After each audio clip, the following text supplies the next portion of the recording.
One of these has got to work for Neil's wedding tomorrow. I don't have time to go shopping. What do you think of this one? I think you better make time to go shopping. Second opinion, Spencer? Please, I'm thinking about what the strippers won't be wearing at Neil's bachelor party tonight. And right now, all I can afford is 2 lap dances and 1 really long hug. But a trip to the mall couldn't hurt.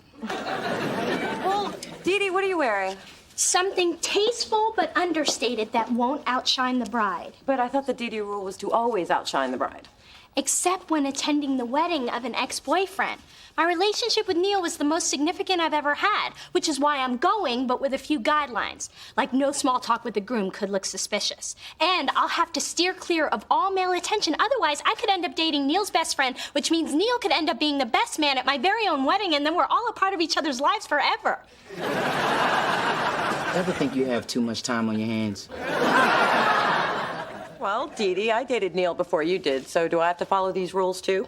Please, that was years ago. No one cares about you. Through this journey of discovery, finding you, I'm finding me. Finding you, I'm finding me. Now that I have someone special who brings out the joy, inside of me.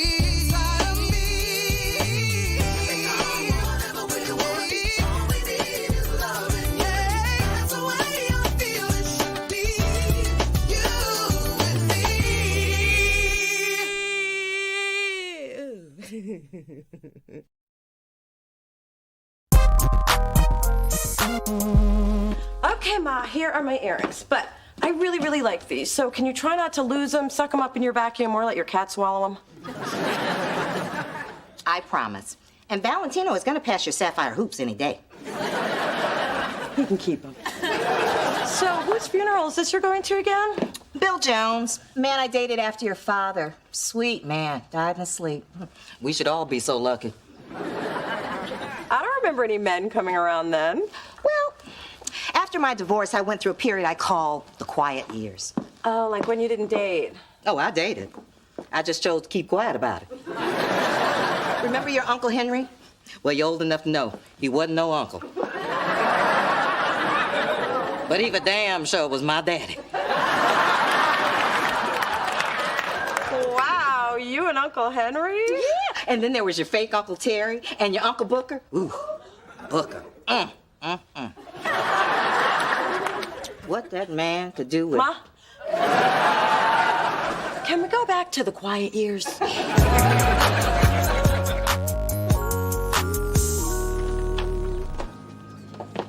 Okay, how tacky were those limos outside? One of them had light blue velvet seats and one of those Crown air fresheners.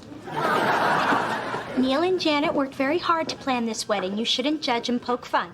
Then why are we even here? The whole point of a wedding is to judge and poke fun. I know, but I can't risk it here or my behavior might be interpreted as latent hostility. Or hateration, as they call it in the streets. Right, ex-boyfriend etiquette. We're not ruining this day for me. Ooh, I see balloons with Neil and Janet's face on them tied to all the pews. Trade tacky. Hey, Dee Dee. Hey, Mona. Hey, Neil! Everything is so beautiful. Nice touch with the personalized balloons. Trade class A.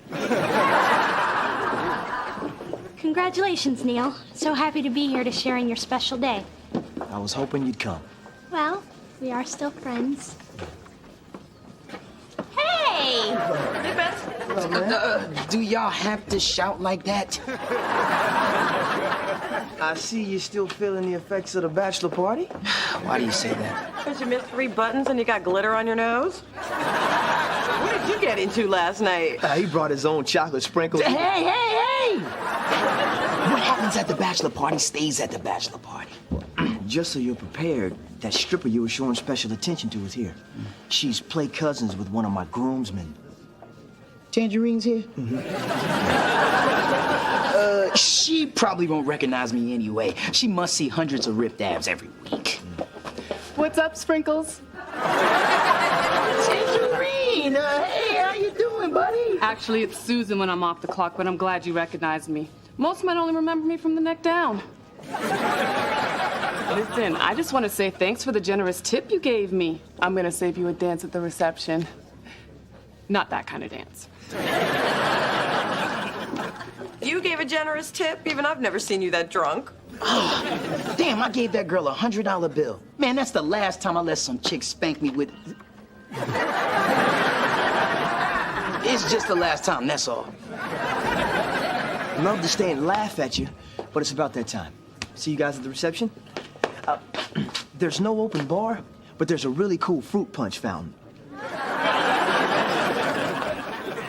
Are you okay? Yep, that went surprisingly well. I can relax a little. Especially when there's an exciting Kool-Aid fountain awaiting. And what is up with Neil's pimp tux? Did I notice a hint of purple paisley? Yay, you're back. This is gonna be fun. Wait until you see the bride's grandfather in his Count Chocula cape.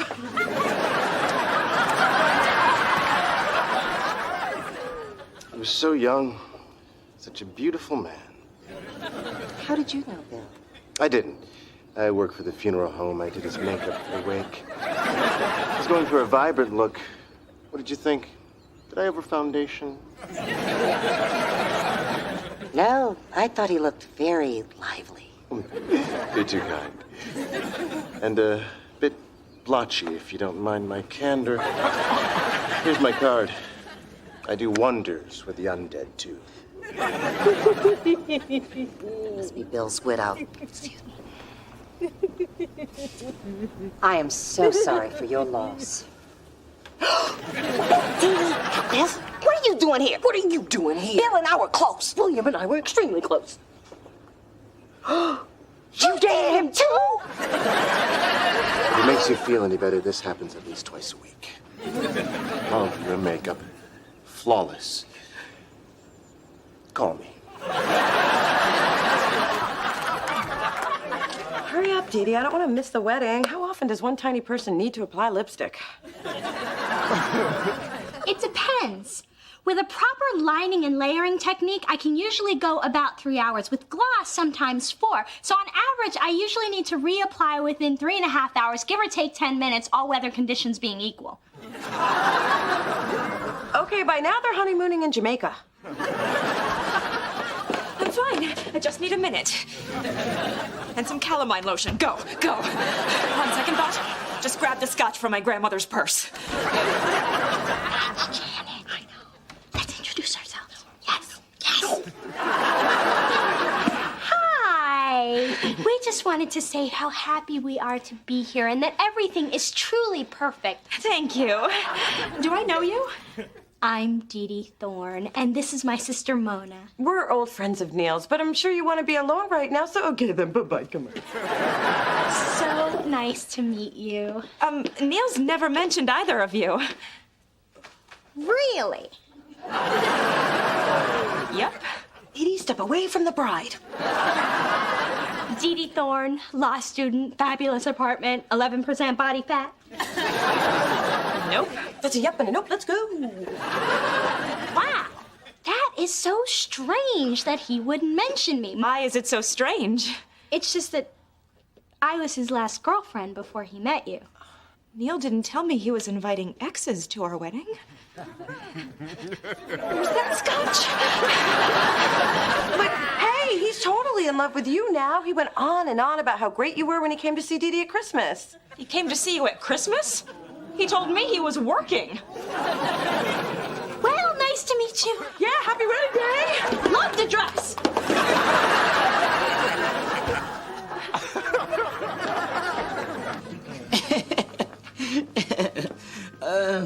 So, I was thinking, you know that 100 I gave you. Could a brother get some change back on that? Fine and funny. I'm kind of digging you, Sprinkles.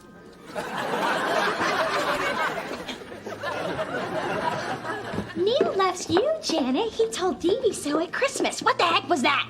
Well, I'm the one who tried to get us out of there, but no, you had to open up your glossy little lips. Okay, I'm sure everything is fine. There's no need to panic.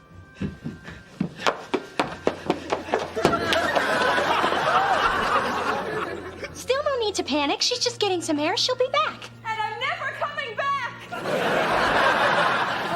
Now can we panic?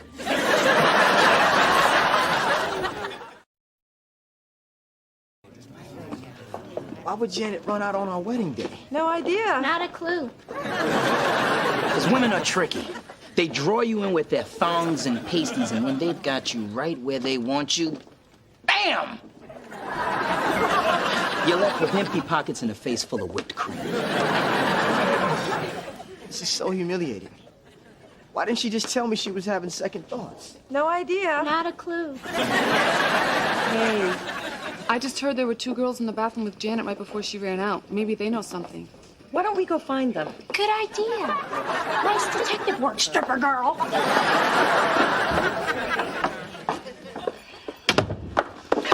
What are you doing? Did you follow me here from the funeral?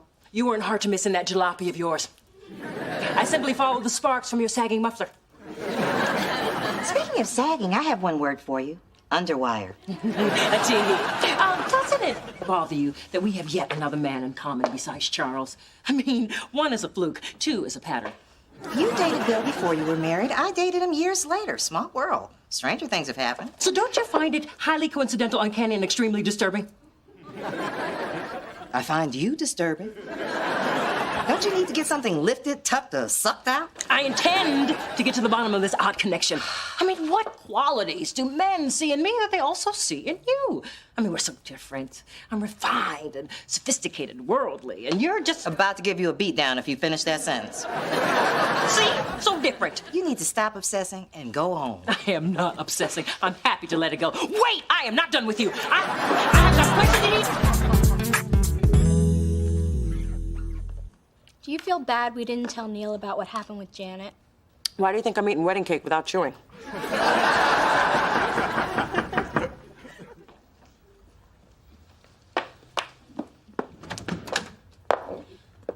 Neil, are you okay?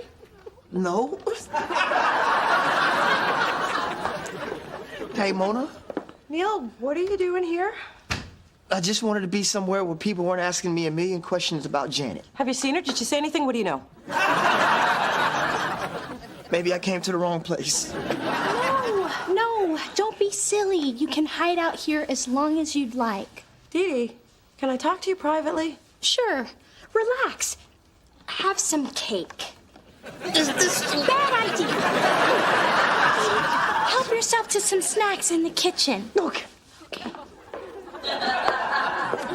What do you think you're doing? Helping a friend. We're still responsible for what happened today, and it's the least we can do. We shouldn't do anything. We're already too involved as it is. And we're not helping him by letting him stay here. Well, I can't just tell him to walk it off. You're right. I'll do it. Oh, no. Mona, he does not need your tough love tactics right now. Now, I will get rid of him in my own way. Neil, I know you think that being here is gonna help, but I really don't think... Why doesn't anybody want to marry me?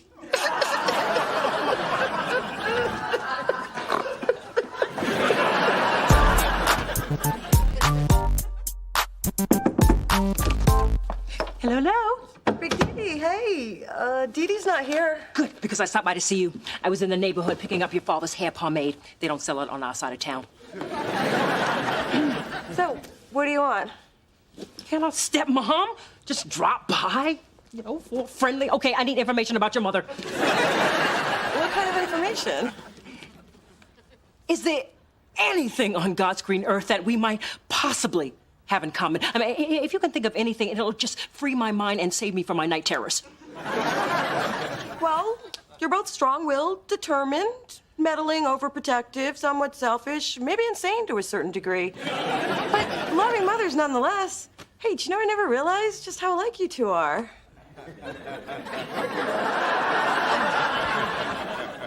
Why are you saying these things? Because it's true. I mean, with that much in common, you two should actually be friends. Really, Sweet Peach. Inviting people in so you can attack them? No wonder you don't have more guests. Actually, you invited yourself in. It's like a disease with you. Hey, I'm sorry I stuck you with Neil last night. Was it hard to get him out? Not after I pried his fingers from the door jamb.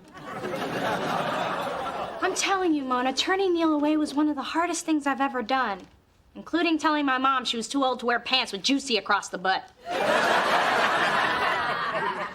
So what's with the food? You know I eat when I feel guilty. No, you don't. I do that. Wait, you're turning into me. Should I be worried? Of course not. I just ruined 2 people's lives. I'm fine. Couldn't be better. I mean, what woman doesn't want to see her ex-boyfriend cry like a little girl?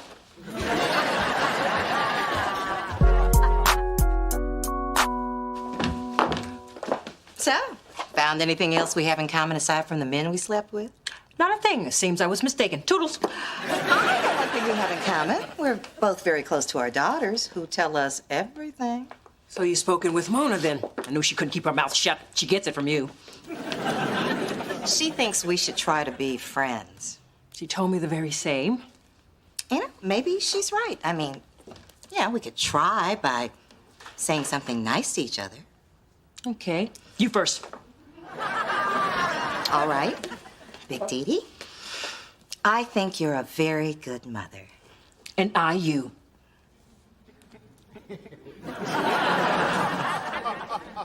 Except for your drinking. I know you've been both mother and father to Mona, but growing the mustache was a step too far. Well, we gave it a good try. Indeed. Bye. Bye.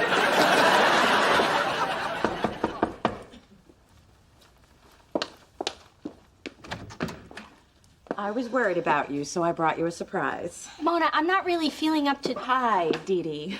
Janet. I came to tell you that it's not your fault that Neil and I didn't get married. I was already having doubts. I'm feeling better already. Thanks for stopping by. But Mona assured me that you would never do anything to jeopardize my relationship with Neil. Hey, Dee Dee, do you have an extra tooth? It can wait. Neil, what are you doing here? Dee Dee, you told me he was gone. So you knew he was here? See, what happened was... I didn't have the heart to kick him out. I tried, but he just kept talking and whining and crying, and, well, it's true. Janet, trust me, nothing happened. I was only letting him stay here until he was ready to face the world because I feel responsible for ruining his wedding day. And how exactly did you ruin my wedding, Dee Dee? You see, what had happened was... Why haven't you ever told me about your ex-girlfriend? You see, what happened was... I just don't like rehashing the past. Oh, for goodness sake, everyone in this room has slept with Neil. The past is the past. No big deal. Moving on. You slept with Neil? I believe I was moving on. What is important is that there's only one woman in this room he wanted to marry. Actually, he wanted to marry me, too. That's why we broke up, actually. I don't even know why I came here. Wait, look. You and Neil love each other. You just need to accept that this man has had a past. And Neil, you need to be honest with Janet about that past. Basically, y'all need to talk and leave us out of it. Can we go somewhere and talk? Sure.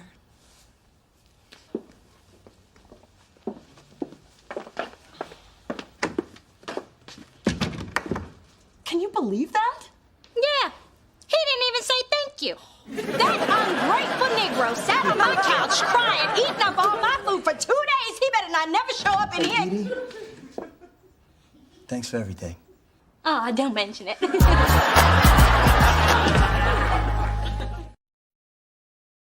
Then my grandma Nettie looked me in the eyes on her deathbed, reached deep down in her bosom and pulled out a special gift. I thought it was gonna be sugarless hard candy, but no. It was $100 bill. I thought you invited me over here to get to know me better, but all you want is your money back. Well, now that you know, how about you give me the 100, I'll give you a 10, a 5, and 5 ones, and we'll call it even. Unfortunately for you, I'm a math major, so no. Come on, don't you have to follow some kind of stripper code of conduct? Of course I do. And it says if a customer wants his money back, he has to earn it.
Mona, guess what?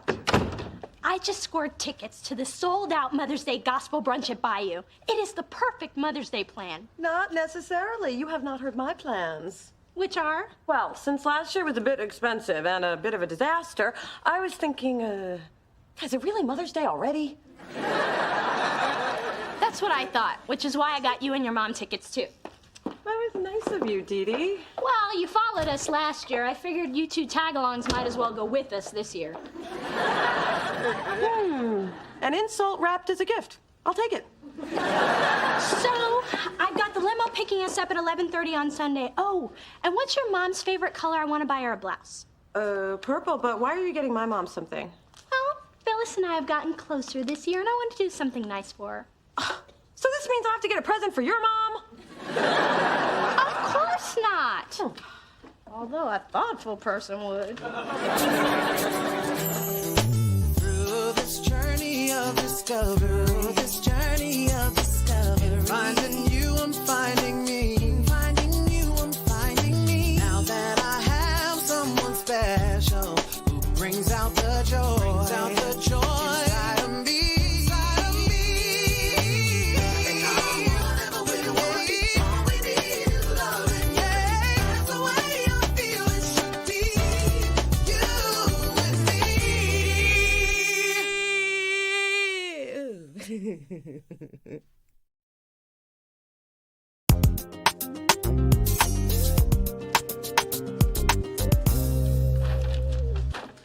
Looks like someone's been to Sears. Yeah, doing a little Mother's Day shopping.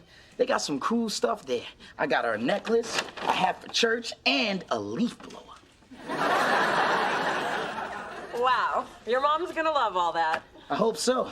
I put it on her charge card. Well, I got my mom a gorgeous watch, just like she hinted and hinted and hinted. But now I have to get something for Big Dee Dee. I mean, everything the woman owns is fabulous and expensive. What can I get her?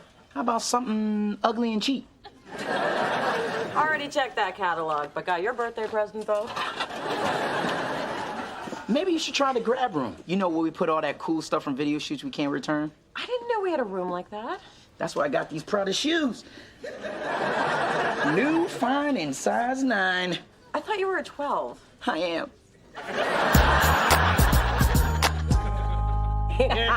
Very big. Yes, he does. Oh, I'm sorry. Am I interrupting something? Yes, a good time. That must happen to you a lot. So what brings the bald eagle to my daughter's nest? We were looking at pictures from Drew's christening. What a flattering picture of you. I'm not in that one. I know. Oh, my goodness, Puddin' Pop, we've been chatting for almost an hour. And Phyllis, we will be eating in public at the brunch Sunday, so you may want to reacquaint yourself with utensils. Ciao.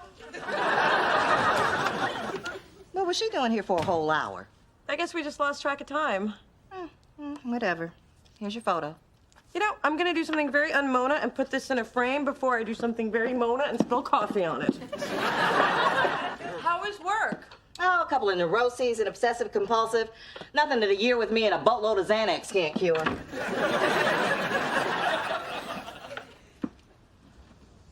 Hey, have you had dinner yet? No. What did you have in mind? Well, we could order out for Chinese. Or I can make pasta. Really? You would make pasta for me. I love you. Wow, if I broil a steak, will you pay off my student loans? And this one is from Drew. Ooh, my little man is buying the woman that's like presents already. I told you he was gifted. See, it's a meditation and yoga tape for mother and baby. Mommy, Swami, and me. Thank you, Drew. Your nanny will love it. It goes perfectly with the platinum pacifier your father gave me. Don't forget my other gift. Taking care of Drew while you're having your Mother's Day brunch. So you can have a wonderful, relaxing afternoon. Which will only last 3 hours, right? Yes, Daddy. Coincidentally, the exact length of the basketball game. Oh, that has nothing to do with it. You don't think Drew will need to be changed while you're gone, do you? Not that I can't handle it.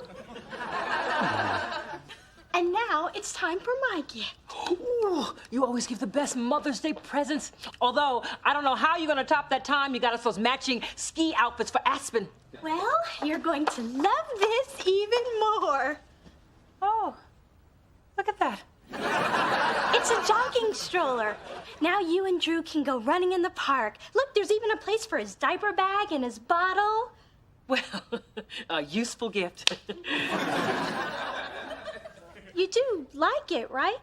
Oh, of course, honey. Thank you. Oh. Actually, there's another gift. It's from Mona. Ooh. Ta-da!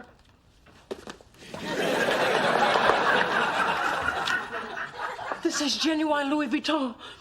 And Mama loves her Vuitton. But did you see how smoothly your stroller rolled when you pushed it out of the way? Well, ready for your gift? Oh, Mona, just spending the day with my baby is gift enough. Oh, Ma, that is so sweet and so fake. You want it now, don't you? Damn right. What took you so long? Okay, hold out your hands and close your eyes.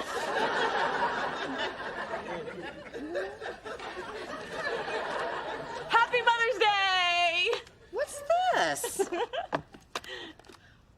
Oh, Mona, you got me a watch, too?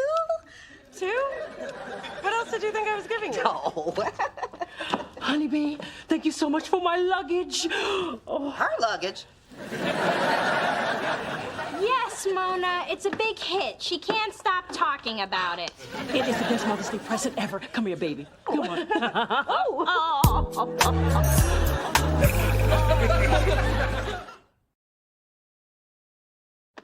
It is perfect. I mean, doesn't this just say me?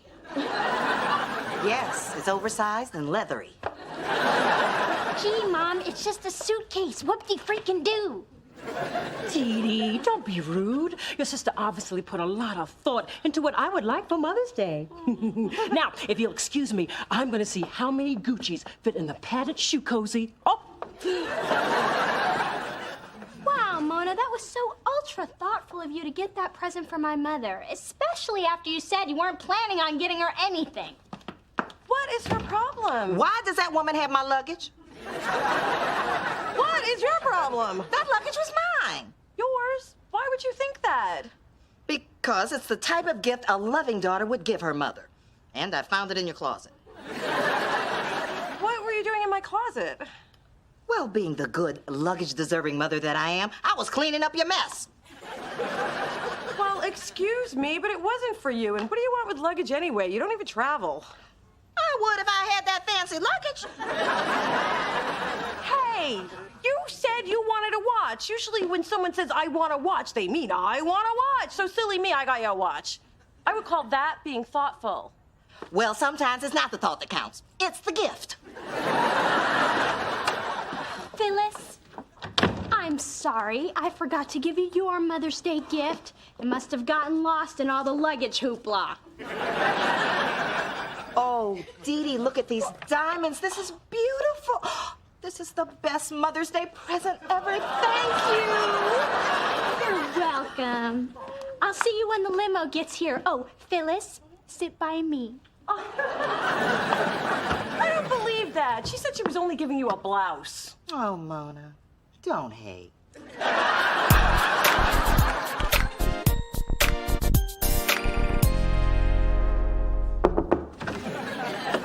Hey, ladies. My mom loved all the stuff I got her from Sears. She hasn't even unstrapped the leaf blower off her back. Something going on? No. Okay. Phyllis, I just wanted to say Happy Mother's Day. So hold out of your wrist so I can see that gift. Oh, you heard about my Mother's Day bling?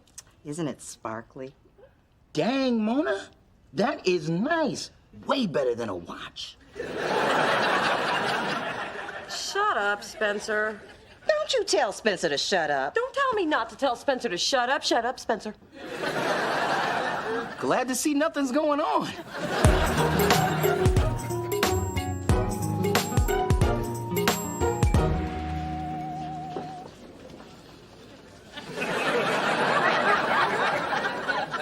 What time do these people start with the singing?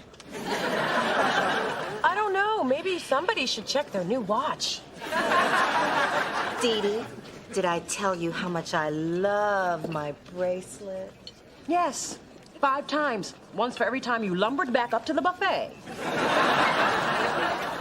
Pay no attention to my mother, Phyllis. She obviously doesn't get the concept of appreciation. Big Dee Dee, what is your favorite thing about the luggage I gave you? Well, Jelly Bean, it's stylish, au courant, and look, there are compartments for everything I travel with. There's one for your hair. What's this?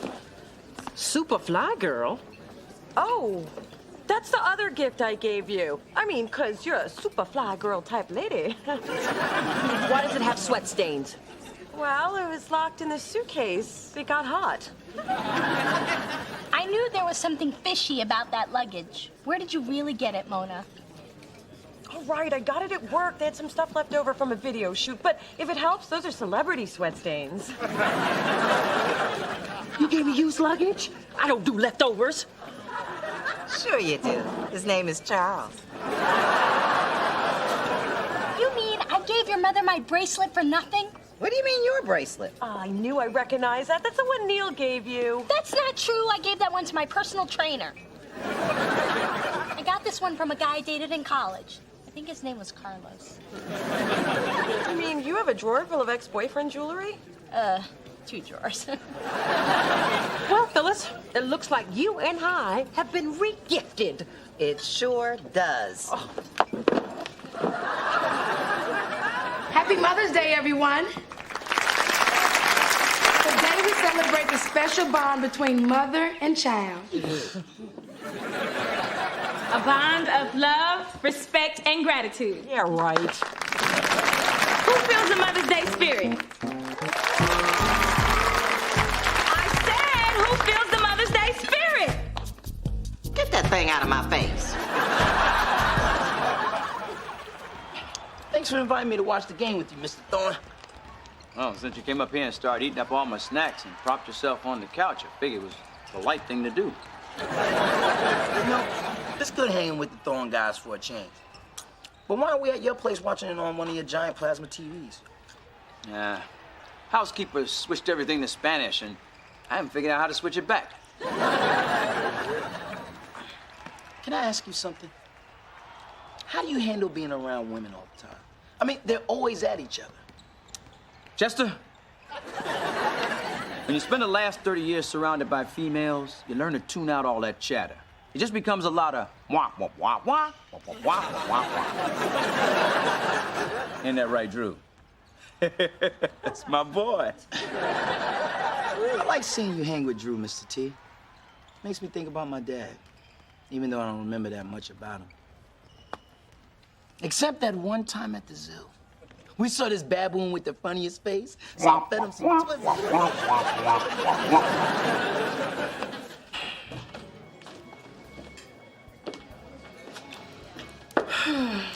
Some Mother's Day this turned out to be. You know, I just knew I was getting that luggage. And Mona gives me a watch. But I just knew I was getting that luggage. Well, at least you can wear your daughter's gift. I have to push mine around. Outside. And then they drag us here to sit for hours eating eggs Benedict. What kind of brunch doesn't serve pigs in a blanket? Sure sounds crappy to me. Excuse me? It's just that I got kids. And y'all see where I'm spending my Mother's Day? In the toilet. Breath mint? No thanks. I couldn't afford to give my mama stuff like luggage and watches, but every time I gave her a hug, she told me that was the only gift she ever needed. Sweet woman. That's why I was so surprised when she held up that liquor store. I guess that was the gift she needed. Oh, that reminds me. I need to send her some cigarettes for currency in the pen. Do you know she hasn't spoken 2 words to her daughter since we got here? I may have been a bit aloof, but she just been playing evil. I'm gonna go work this out with my baby. Thank you for your wisdom. You're welcome, honey. Go on, thank me in cash.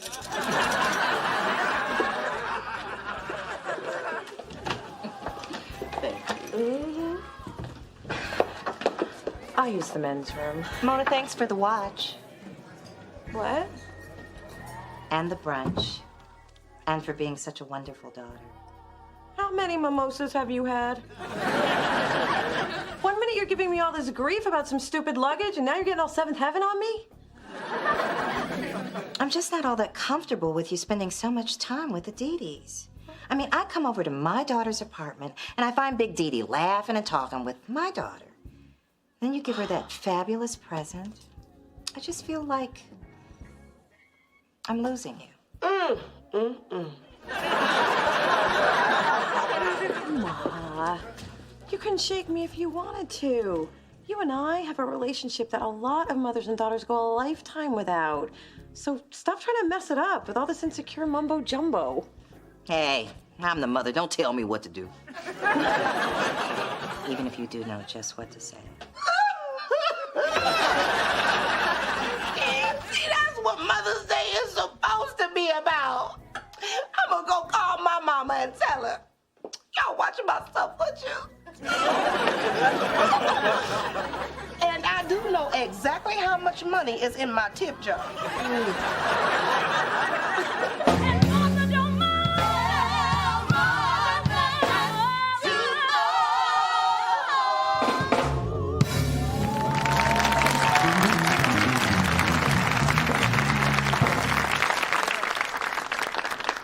Sweetheart, I need to talk to you.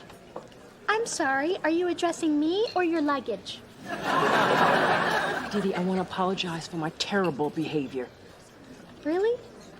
It's just, since the baby, everyone treats me like such a mommy.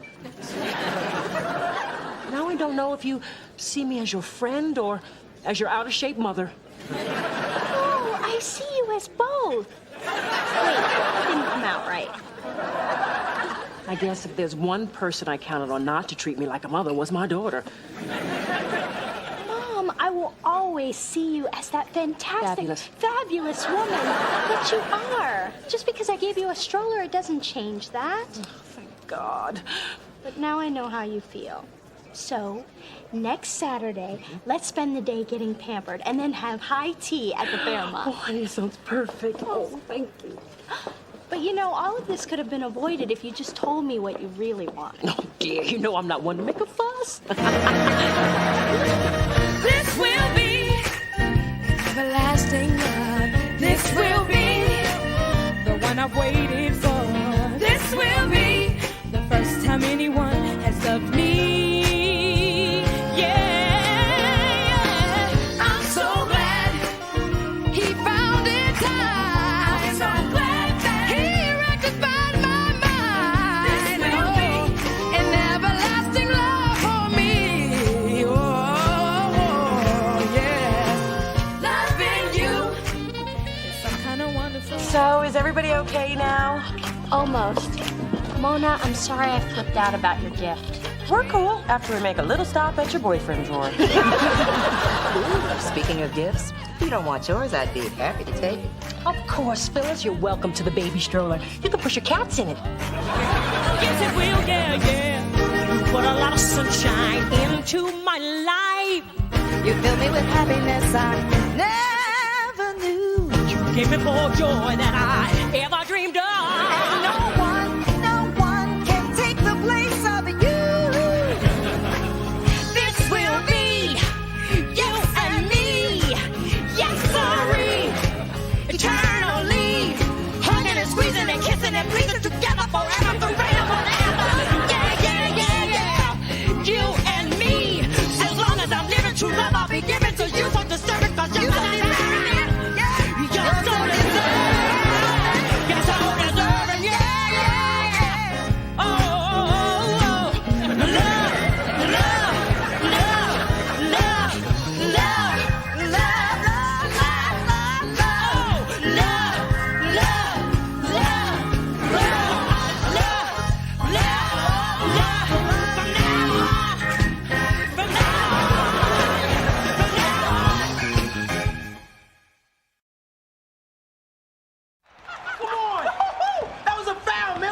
talking about?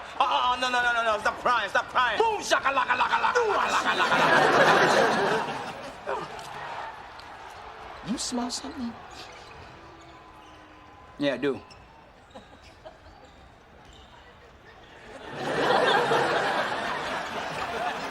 What time they getting back from that brunch? 20 minutes? Yeah, I don't smell anything. Me neither.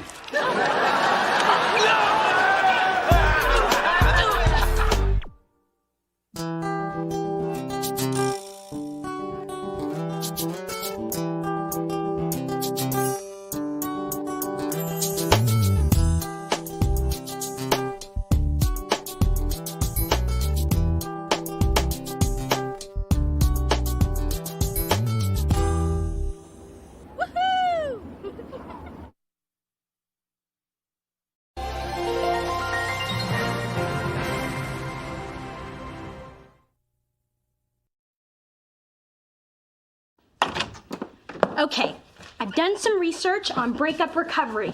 I mean, Nick was a really big relationship for you. This sage should get rid of even his slightest essence. Doesn't anyone just say hello anymore?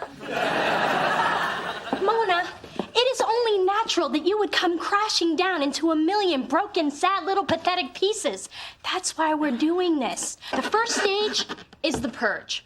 We remove all traces of Nick. We throw all the reminders of him into the receptacle of healing. We throw out the past so we can move into the future. Voila. Hey, wait, those have nothing to do with Nick. But they're butt ugly. They must go. Through this journey of discovery, finding you, I'm finding me. Finding you, I'm finding me. Now that I have someone special who brings out the joy, inside of me. Whatever we want, all we need is loving. That's the way I feel it should be. You and me.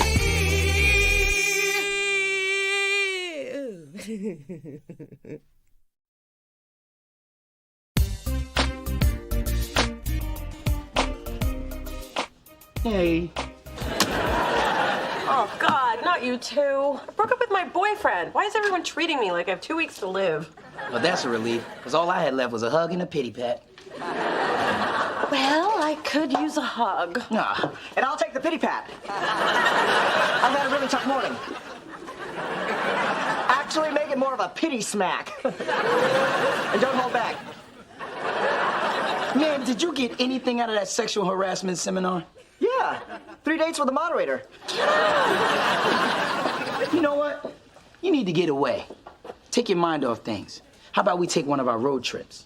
I don't know. I don't think running is the right thing to do. Adam, what are you doing now? Dee Dee told me to de-nickotize the place. Oh, almost forgot. Wait, that doesn't smell like sage. It isn't. But it is an herb. And if it doesn't help you get over Nick, it will help you with your glaucoma. If anyone gets the munchies, I've got donut holes in my bottom drawer. Hey. What you got there? Chocolate for Mona. Supposedly there's some kind of natural feel-good stuff in it that'll make her feel good, naturally. Look, Spencer, I am in charge of Mona's recovery. We are limping out of stage 1. All packages and correspondence must come through me. And I heard about your little road trip. Yeah, not gonna happen. So cancel the Motel 6, my friend. But I'm her shoulder to lean on. You are a lot of things, Spencer, and not all of them are healthy for her right now. She's far too vulnerable for any man with chocolates. But I'm not just any man. Exactly. I have no idea what you're talking about. Oh, I think you do. Off you go. But Tell your story walking, buddy.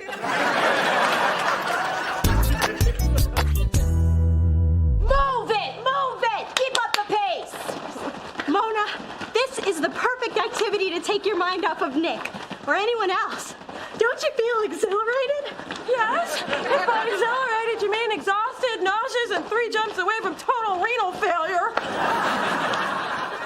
All right, Maggie. seconds, hit the floor and give me 20. 20 what? Now hang in there. Just about now, your endorphins are kicking in, and you will get this major surge of energy. Okay, everybody, take 5. Suckers. Just for believing that, give me 50 sit-ups.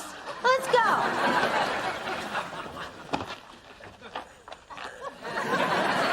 Hey, soldier, you okay? I'm having a rough time. Man trouble or those jiggly thighs? A little of both, actually. I understand. You know what gets me through life's challenges? 600 lunges. So get your lazy, broken-hearted ass in motion now.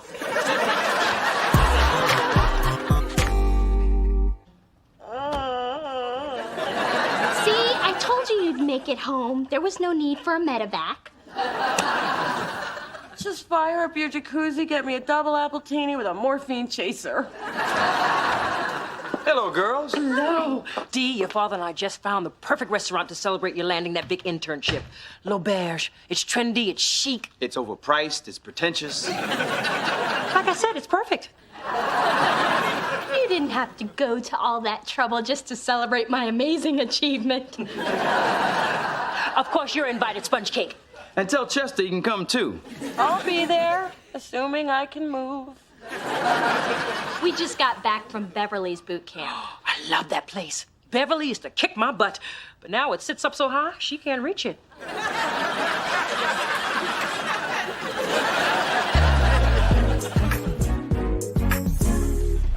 Thank you for lunch, Dee Dee, and thank you for never, ever leaving my side for the last 3 days, but I realized I am totally over...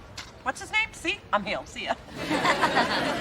Obviously, you just hit stage 3 in your recovery.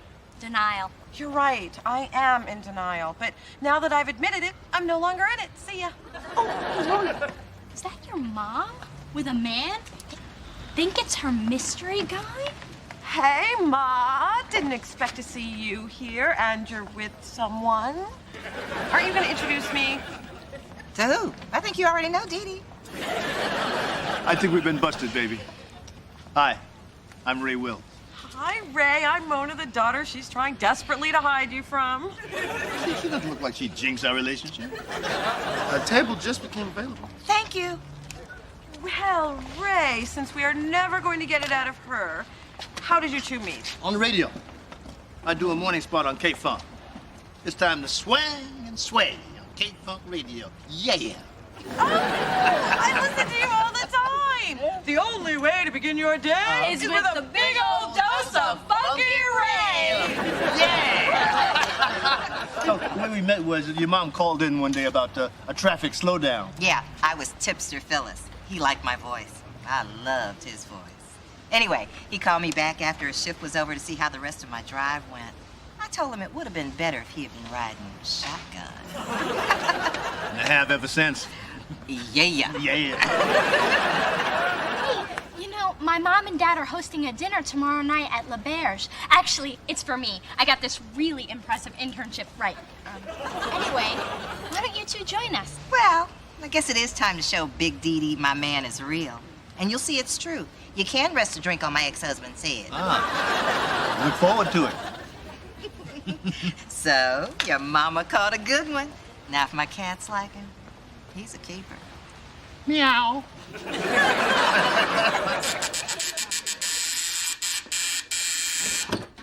Okay, listen. I ditched Dee Dee at the kiln at Color Me Mine. If she calls, I am not here. If she comes by, I am not here. And even if she tries to bribe you... Got it. Not here. Thanks for being my safe place. No problem. Mi casa es yo casa. Hey, you been there for me? Like through my breakup, search for my dad. Your fake marriage and divorce. Man, I have been through it this year. I can use this road trip as much as you. But this time I bring the music. None of your crazy mixtapes with Clay Aiken and 50 Cent. Agreed. Oh, I can't wait to get away. You know, everyone is telling me how I should feel about my breakup with Nick, but I'm feeling surprisingly okay. Is that wrong? Nah. You know, when Camille left, I was pissed off. But after a few weeks, I felt more like myself. Only better looking. Isn't it funny how we thought everything was gonna fall apart and then it didn't? Because we had each other. Yeah.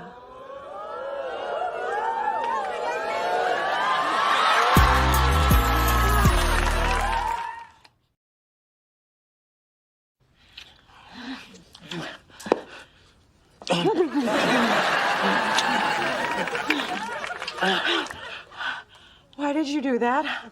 Why did you do that? I should leave. Should you? Should I? Yes. Yes? Yes. I'm leaving. Are you? Am I? Just go. I'm gone.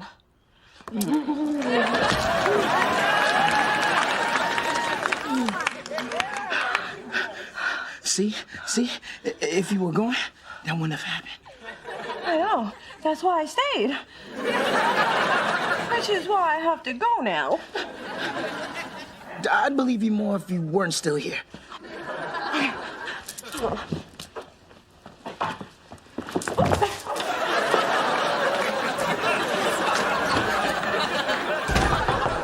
Open up, Dee Dee. I know you're home. Go away, I'm mad at you. I'm sorry I ran out on you. It colored me mine. I just needed a break. And I just needed help with the afterglaze on my salt and pepper pigs. I had to talk to you. I made out with Spencer. Oh. Can you believe it? Yes, you've jumped clear to stage 6, the Paris Hilton stage. This is the kind of irrational behavior I was trying to keep you away from. But no, you just had to go and make out with your best friend. But kissing Spencer actually felt good. It felt right. I knew that man was up to no good with his friendship chocolates. Okay, how about 4 weeks vacation and 6 weeks maternity leave? I can't deal with this right now. I have a lot on my mind. Mona, I think we need to talk about... Oh. We should talk another time. I have important work to do, and I need coffee, hot coffee, because this is cold. And actually, it's tea. All right, spill it. What's going on with Mona? Give me the dish or I'll make something up and spread it around the office. May I remind you of Jeremy and accounting's erectile dysfunction? Fact or fiction? You decide. Okay. There's something going on between me and Mona. I just don't know what it is. We got a little close yesterday, and it was nice. Real nice. Let me guess. You both kissed, but you got scared. That's amazing. How'd you know that? I never missed an episode of Dawson's Creek. You heteros are so predictable. Now that you got that first awkward kiss out of the way, it's off to the fumbling foreplay followed by the clumsy sex. Hold on. Mona and I haven't even talked about this, and my sex is never clumsy. What's there to talk about? Last year you admitted you had a thing for Mona, and it's obvious she feels the same way about you. The timing's right. You're finally both single at the same time. It's synchronicity. It's fate. It's kismet. Or maybe it's just meant to happen. I don't know. Oh, well. I guess we'll figure it out on our road trip. Road trip? After that kiss, what you've got in your hands is a love excursion. Just want you to promise me one thing. No, you can't go. I was going to say Mona's fragile. So don't open the cart unless you really plan to drink. Besides, I so have better things to do than tag along on your little tryst. This is San Francisco, man. I'm in 40 weddings this weekend.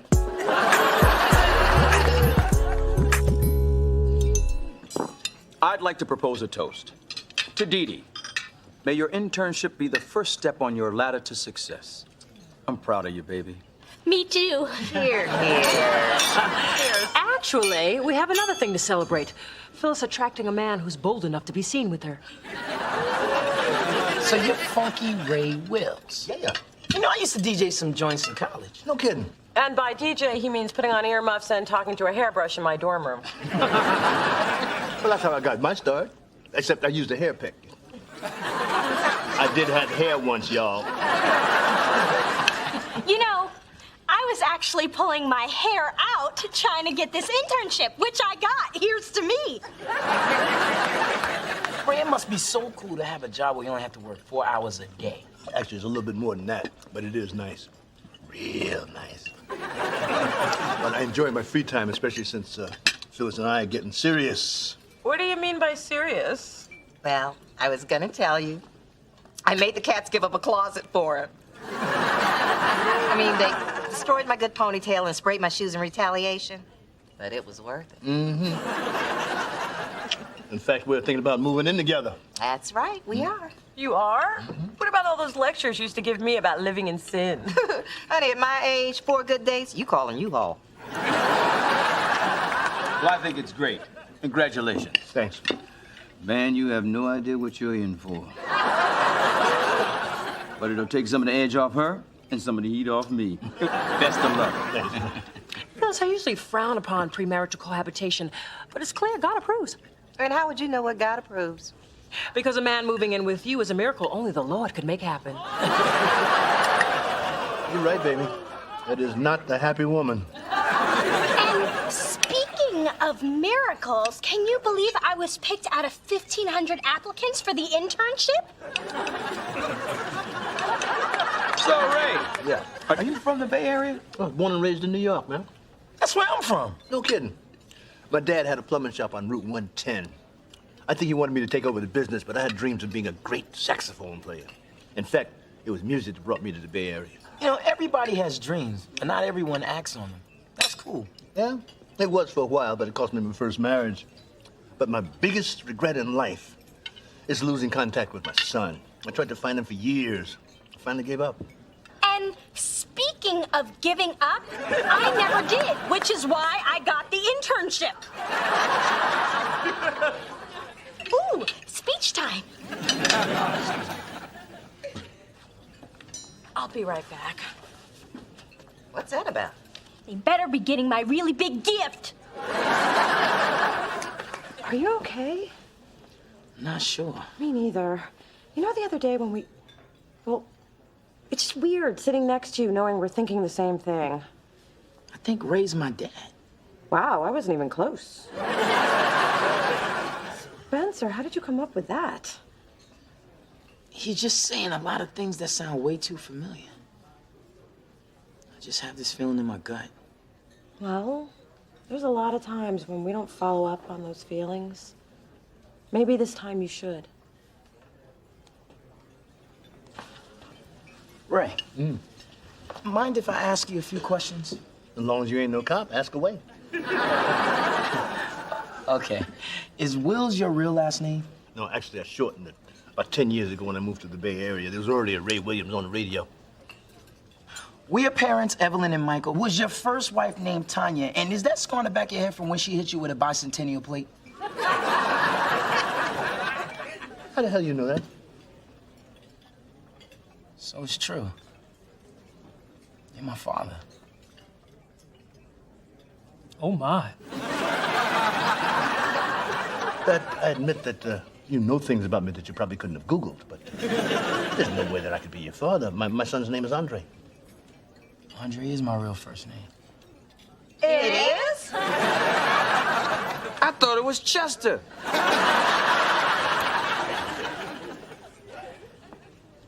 Get up.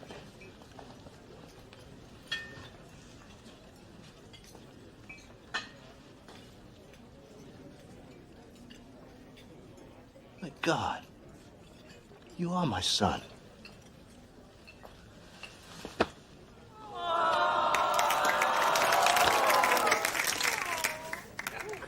Where the hell you been, man? I do so enjoy the drum of the middle class.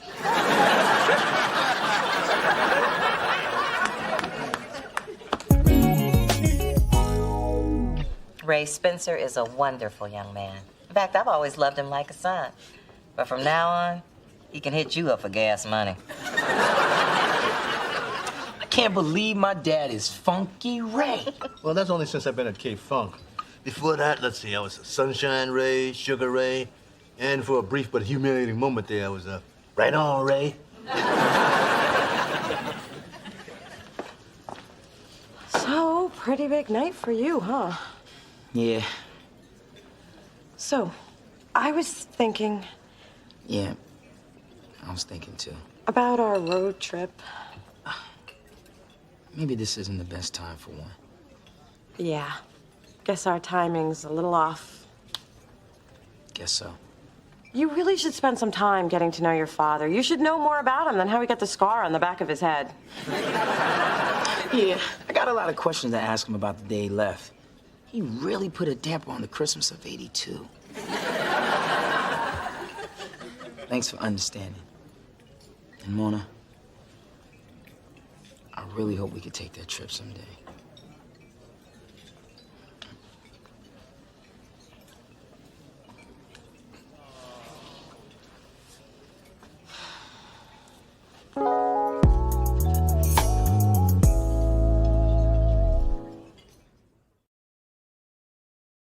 I'm lucky.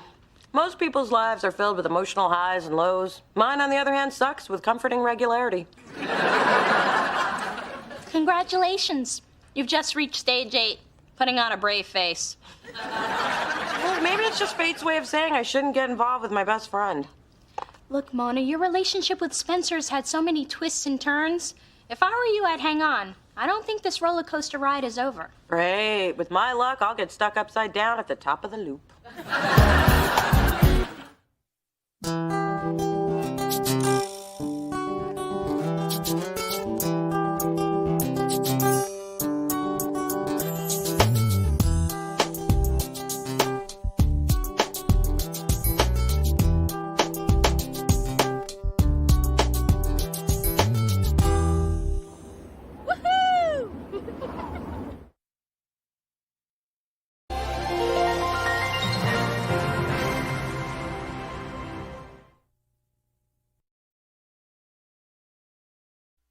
The more submissions I get for this talent search, the more rejections I have to send out. Hey, you want to do this damn thing, which was a great idea that I totally support.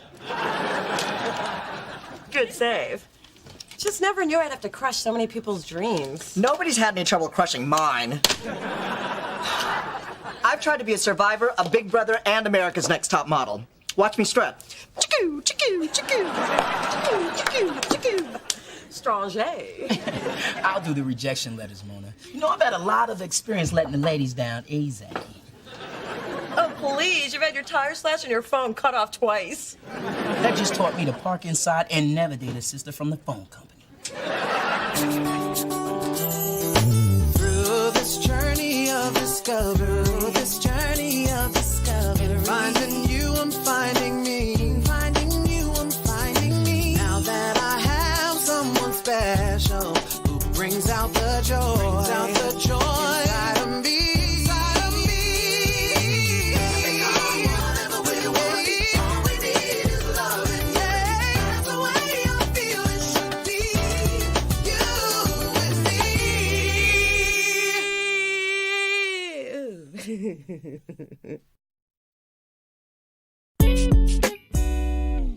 It's a really cute cafe.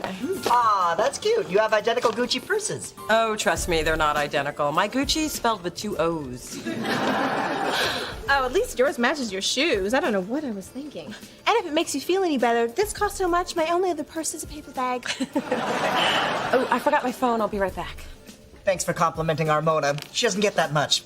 But you're 5 kinds of fierce. Just 5? Well, I subtracted 1 fierce because of the shoe handbag violation. Oh, hey, Adam, what's shaking? Nothing, thanks to good genes, no carbs, and the Ass Blaster 3000. Hey, Dee Dee, can I introduce you to... Stephanie Seymour. You sure know how to suck the fun out of introductions. Hello, Dee Dee. What are you doing here? Delicious Records is a client of the law firm where I had my summer internship. Oh, you mean the one you settled for when I aced you out of the really good internship? Yes, how did that go? I trust all that working closely together with your boss didn't cause you too many rug burns. I love the smell of a cat fight in the afternoon. Dee Dee, well, you never come here. Why did you come here? And I think you know Stephanie, who's clearly here to see Adam. And the plot thickens. Yes, much like Stephanie's ankles. Mona, you never told me you were working with Miss Miss Seymour. I didn't? Because I could have sworn I did. Let's just say I didn't say I did. Well, I just dropped by to surprise you, but I guess I'm the one who's surprised. Don't look so shocked. You get wrinkles.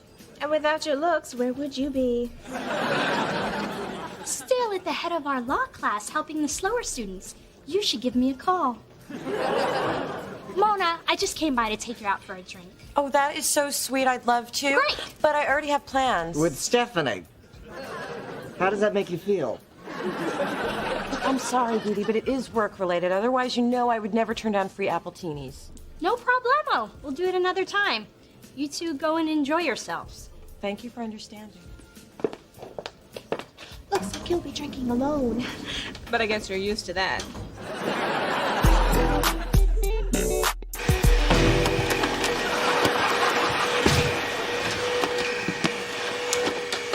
I heard a lot of noise. Are you okay? Yep. Are you sure you're okay? Yep. Okay. You know damn well I'm not okay. I've been slamming around up here for hours just so you know I'm not okay. And I can't believe you're hanging out with Stephanie, okay? Look, I knew you didn't like her, so I tried to avoid her, but one night a bunch of us went out to dinner and Stephanie and I got to talking and we found out we have a lot in common. Oh, you're a bougie schemer with a mattress on your back? Wow, you really don't like her, do you? And I think that you should respect that. I do, but I'm my own person and I like her and I think you should respect that. Look, Stephanie is cool and she's funny and I didn't tell you about her because I didn't want to upset you. Too late. I'm upset. And when I'm upset, I flamenco dance in my golf shoes. Good luck sleeping, sister.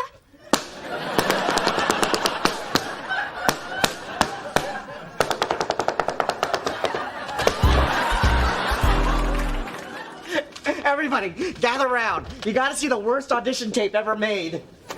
Man, you're making fun of someone's hopes and dreams. That's not right. Let's see it.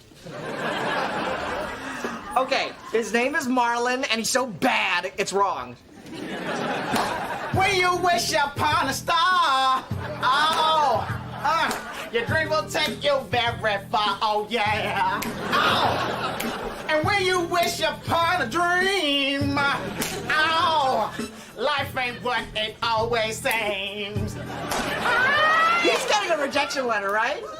As bad as he is, he's getting two.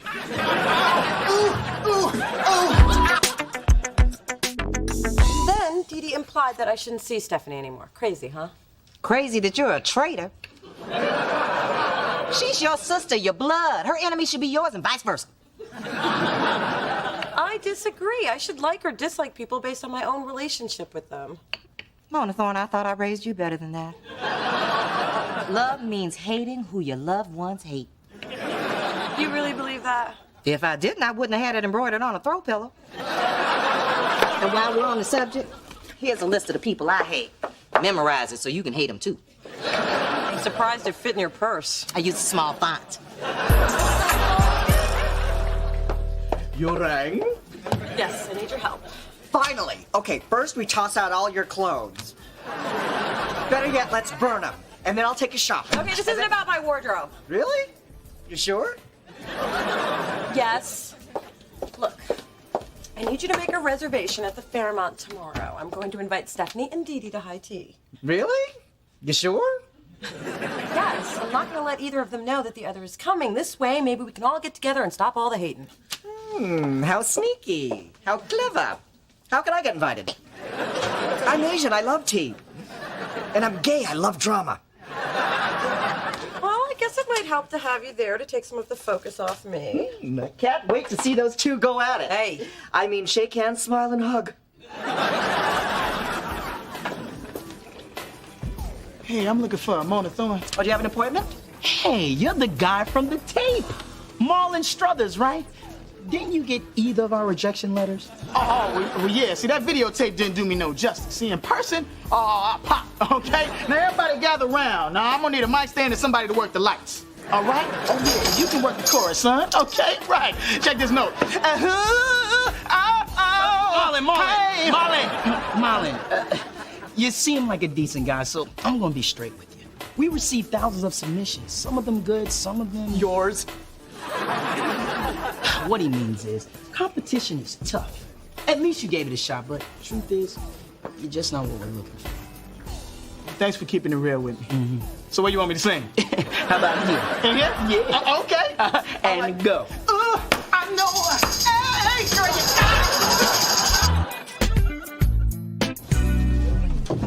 Mona, it was very sweet of you to invite me to tea, but given how we left things the other day, I'm a little, oh my God, who is that hunk of chunk of chocolate? I don't know, but he's coming this way, so move. You're blocking my thin thigh. Hello, ladies. Welcome to the Fairmont. Hope you enjoy your time here with us. We will if you're on the menu. Pardon my sister. She can be a little cheesy at times. Are you on the menu? Well, as the manager, I have to say that I'm not. But as a single brother, I'll let you boy on the way out.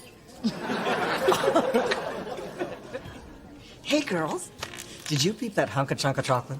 Adam, I didn't know you were gonna be here. This is a surprise. We'll get ready for a bigger one. Hey, Mona. What is she doing here? I thought if we met in a relaxed environment that maybe we could all get along, and by we, I mean you two. I'm out of here. I have no interest. Okay. Then I'm not leaving. This is nice. Isn't this nice, Adam? A bit tepid so far, but I'm hopeful. So, Dee Dee, how does it feel to be back at school? Good. I do miss being at the law firm, but I don't miss the arrogance, backstabbing, and blind ambition. There's plenty of that at school. It's true. Law school breeds rivalry, but that just motivates you to up your game and use your intellect as a fine craftsman uses his tools. Of course, if your tools are inferior and played out, makes it tough to compete. Dee Dee, more tea? Good idea. You know she'd be lost without her tea. N.A. Sandwich, anyone? Oops. Sorry, Butterfingers. I'm sure that was an accident. Could happen to anyone. No problem. Cream? Oops. Guess I'm clumsy too. I dropped my napkin. Looks like we're all clumsy. Oh, sorry. Peach tarts are so slippery. Okay, that's enough, you two. And your tea wouldn't be complete without dessert. Look at that. Went straight to your hips. Here, Stephanie. Let me help clean you up.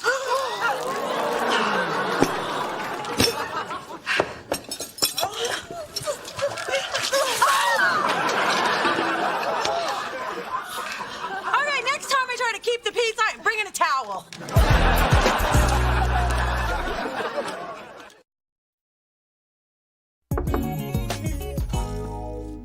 Look at this. My dress is ruined thanks to your little kumbaya, can we all get along tea party. You're the one who started the food fight and got us kicked out of the Fairmont. I'm still picking biscotti out of my bra. No food would have been flung if you hadn't have gone against the code of sisterhood, which is, if one sister has a mortal enemy, the other sister should stay the hell away from said enemy. Oh, you were always talking about this sisterhood code. Can I buy this book in a store, or do I order it directly from the alternate reality you live in? Mona, you cannot be friends with that peach tart. You saw how she behaved. Hey, people who live in glass tea houses should not throw scones. I find that neither clever nor amusing. Stop hanging out with Stephanie. It's either her or me. I can't believe this. You're giving me an ultimatum?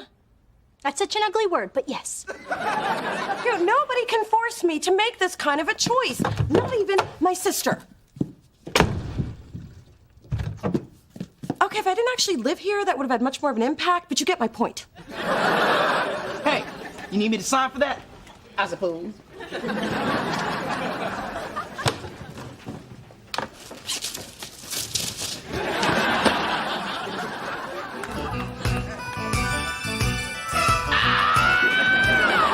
Come and see victory in the land of fantasy.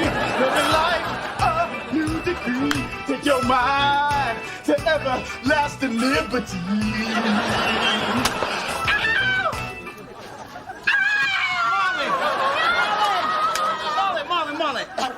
the hell are you doing, man? Oh, well, I took your advice. I got one of them extreme makeovers. Check out the butt pads, huh? Yeah, that's what you're looking for, right? That's what you're looking for. Man, what we're looking for... Man, what we're looking for is talent. But what about my chiseled cheeks? You see these? You see these? Look, I know it's hard to accept, but bruh, you're gonna have to rethink your dream. Focus on finding what you're meant to do.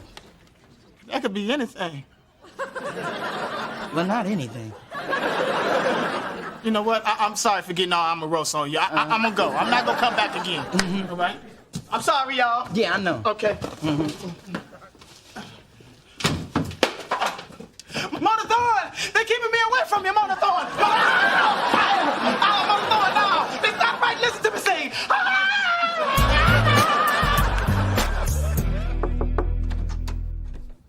Hope you haven't come with another ultimatum. Mona, how would you feel if I started hanging out with your arch enemy? Well, my arch enemy is fog because it makes my hair frizz, so sure, knock yourself out. I have no problem with it.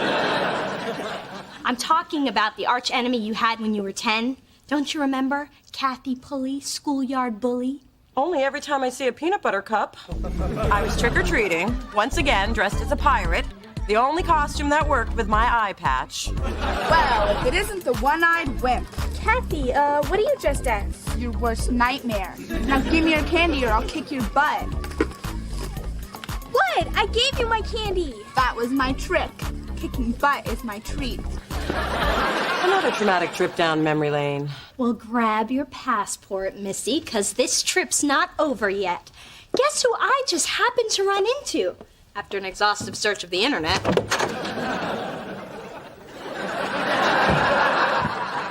Kathy Pulley? That's right. All grown up and stronger than ever. And can you believe it? She's my new best friend. Well, I waited for a long time for this. Wait! I am not the scared little girl you used to beat up. I am now a successful record executive who will gladly hand over her cash and ATM card without so much as a peep. Mona, look, I'm really sorry for the way I treated you. God, I've spent years in therapy because of it. Yeah, so, you know, I'd really like it if we could just put the past behind us. You would? Oh! Stop that! Stop that! What kind of arch enemy are you? Shake her down! I know she's got at least $20 on her. You and I can still be friends, too. Hey, I'm cool with that. You two disgust me. And now, Mona's still hanging with Stephanie. My child. You can desire one's loyalty, but you can't demand it. And to issue an ultimatum. How desperate. How ineffective. How Phyllis. And what am I supposed to do? If you want something, you have to be clever about it. Can I tell you a story? Can I stop you? The place, the Monterey Montage Suites. The event, some random relative's tasteless wedding. My sister Vivian and I opted to jacuzzi after closing down the cash bar. That's when I first saw your father. Handsome, trim, and looking like the $1 million he was soon to be worth. Is there a point here somewhere? Patience D. Anyway, I knew by her quiet, "Ooh, Daddy," that Viv wanted him too. So I slyly suggested that she put on a sexy bikini to really catch his eye. She ran off the change, and by the time she returned, Charles and I were gone, off beginning our jewel-encrusted fairy tale. Aunt Vivian must have been furious. She never said so. Perhaps because she knew that Charles and I were meant for each other. Or maybe she simply admired my cunning. Or maybe it's because she hasn't spoken to you since. Well, of course there's that. Nice on song, Phyllis. It's amazing how old car ranch they're getting in plus sizes. Almost as amazing as you being able to teeter through doors in those stiletto pontoons. Just so you know, I think Dee Dee was wrong to give Mona an ultimatum. The hell she was. If you can't count on your sister to hate who you hate, who can you count on? I guess when you're as universally loved as I am, you can't relate to such negativity. I am not negative. And just for that, you moved up 3 slots on my hate list. Which is hard to do, because you are already #1. Hey, Stephanie. Thank you for inviting me. I didn't invite you. You invited me. Hi, guys. Sorry I had to lie to get you both here. It's a trap. You go left, I'll go right. She can't follow us both. Come on. Actually, I could, but don't make me prove it. Look, I wanted to make up for the disastrous tea party by having a nice one. Wow, that's really big of you. I'll say. I know. Often I impress even myself. So what caused you to change your mind? I realized that even though we're sisters, it was unfair of me to impose my negative view of Stephanie onto you, even if it was dead on. Sorry, force of habit, but I'll try and hold the insults if you will. You mean just for today, right? Oh yeah, let's not get crazy here. But see, that's the kind of half-hearted, uneasy truce I've been hoping for. Excuse me, Miss Thorne, this is for you. If this is your phone number, you could have been a little more subtle about it. Well, actually, it's from all of us here at the Fairmont. Oh. As a result of your previous behavior, the management of the Fairmont cordially invites you to immediately vacate the premises. And what if I'm not ready to go? Then I have to escort you out. I have been a menace. Sorry to sip and run. So, Sean, how do you stay in such great shape? Well, I do run a little bit. Okay, only Dee Dee could be kicked out of a restaurant and end up with a date. So you see my problem with her.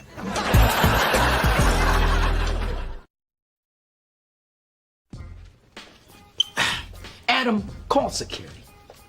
Marlon, I thought you promised you wouldn't come back here. Excuse me? I know it's you under this ugly disguise. Come here. Take it off. Get it off. Hey, somebody call for security? Yeah, this nutcase here is Marlon? Excuse me. You know what? How about I just say sorry and give you a little scratch for your troubles, huh? Next time, call FedEx. Okay, what the hell are you doing here? My job. So you told me to find a new dream, and I did. I'm a rent-a-cop now. And soon, I'll join the force and become full-fledged 5-0. Then I'll work my way up to Dick. That does mean detective, right? Not in your case.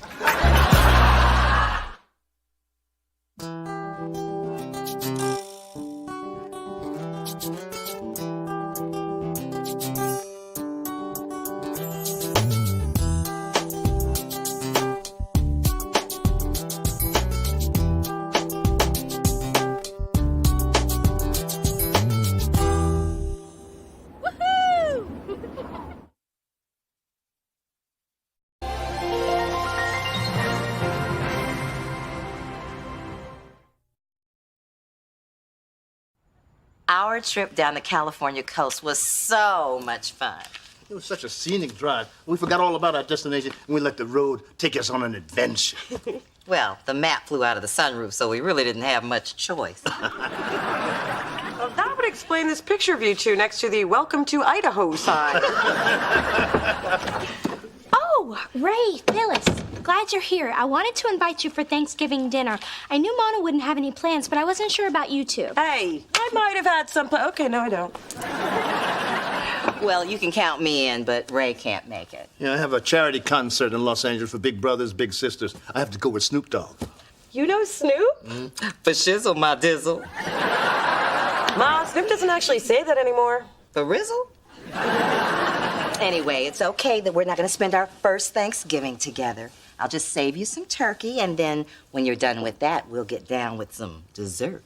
Ah, that's something to be thankful for. This is not something I want to hear about. Me nizzle. Through this journey of discovery, finding you, I'm finding me. Finding you, I'm finding me. Now that I have someone special who brings out the joy, inside of me. Whatever we want, all we need is loving. Yeah, that's the way I feel it should be. You and me.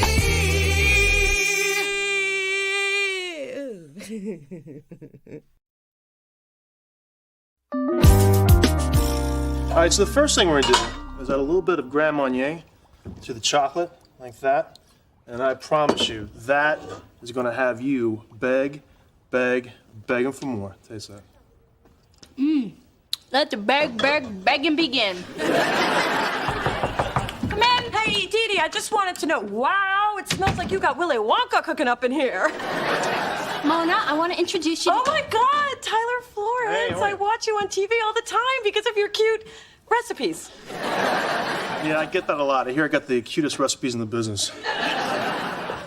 Daddy hired him to make Thanksgiving dinner, and he got Tyler to give me private lessons too. We are creating a chocolate pilgrim village complete with each member of our family.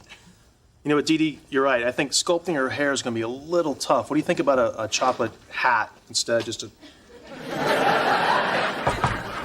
Hey, girls. Just checking on how things are going with Tyler. Hey, Money Man. How you doing? Tyler is unbelievable. He transformed an ordinary block of chocolate into a perfect little me. He's just finishing up my pecan pumps. Well, I'm glad he's working out. So, Mona, you want to bring Nick to Thanksgiving dinner? Nick and I broke up 6 months ago.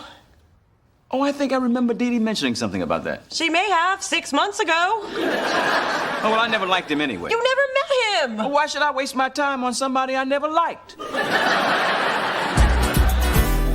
matter how deep the pain, no matter how much it aches, I'm gonna be there for you. No matter how hard. Hey, Mona, you never guess who's flying in for Thanksgiving.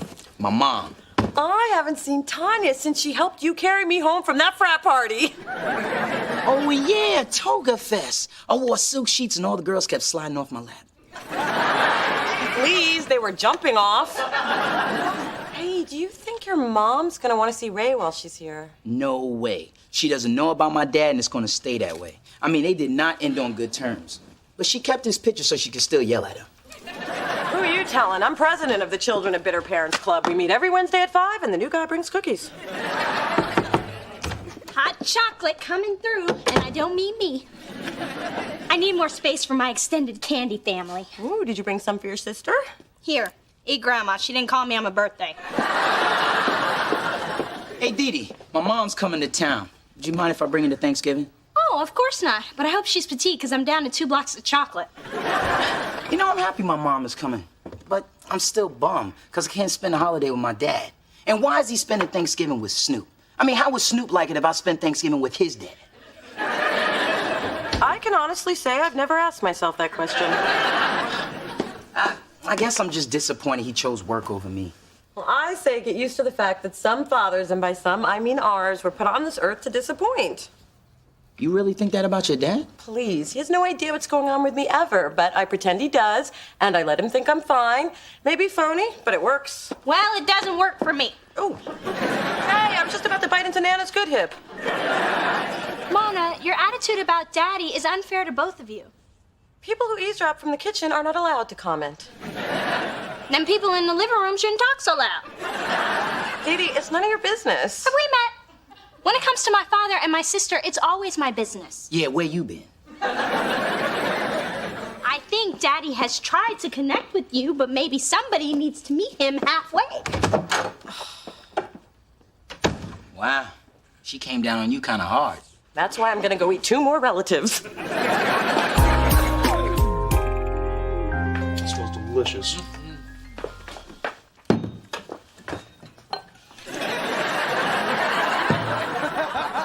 No, you're really not supposed to drink the cooking wine. Oh, after a few glasses, it all tastes the same. Well, you know, if you insist on being in here, can you tell me where you keep the carving set? Like I have a clue. That's the maid's department, and Elsa took the day off, even though I am pretty sure Thanksgiving is not a holiday in Helsinki. Then shouldn't you be with your baby, Drew? Remember him? Nanny's got him covered. Then you know who does need you? Dee Dee. I heard her call from the other room. Yeah, thanks for coming in. I'll let you know when it's done. Thank you. I know it smells great. I'll see you later. Okay?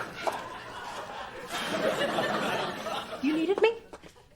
No, I'm the one who told you Tyler needed you. Well, apparently I'm a very needed person because everywhere I go, people tell me I'm needed elsewhere.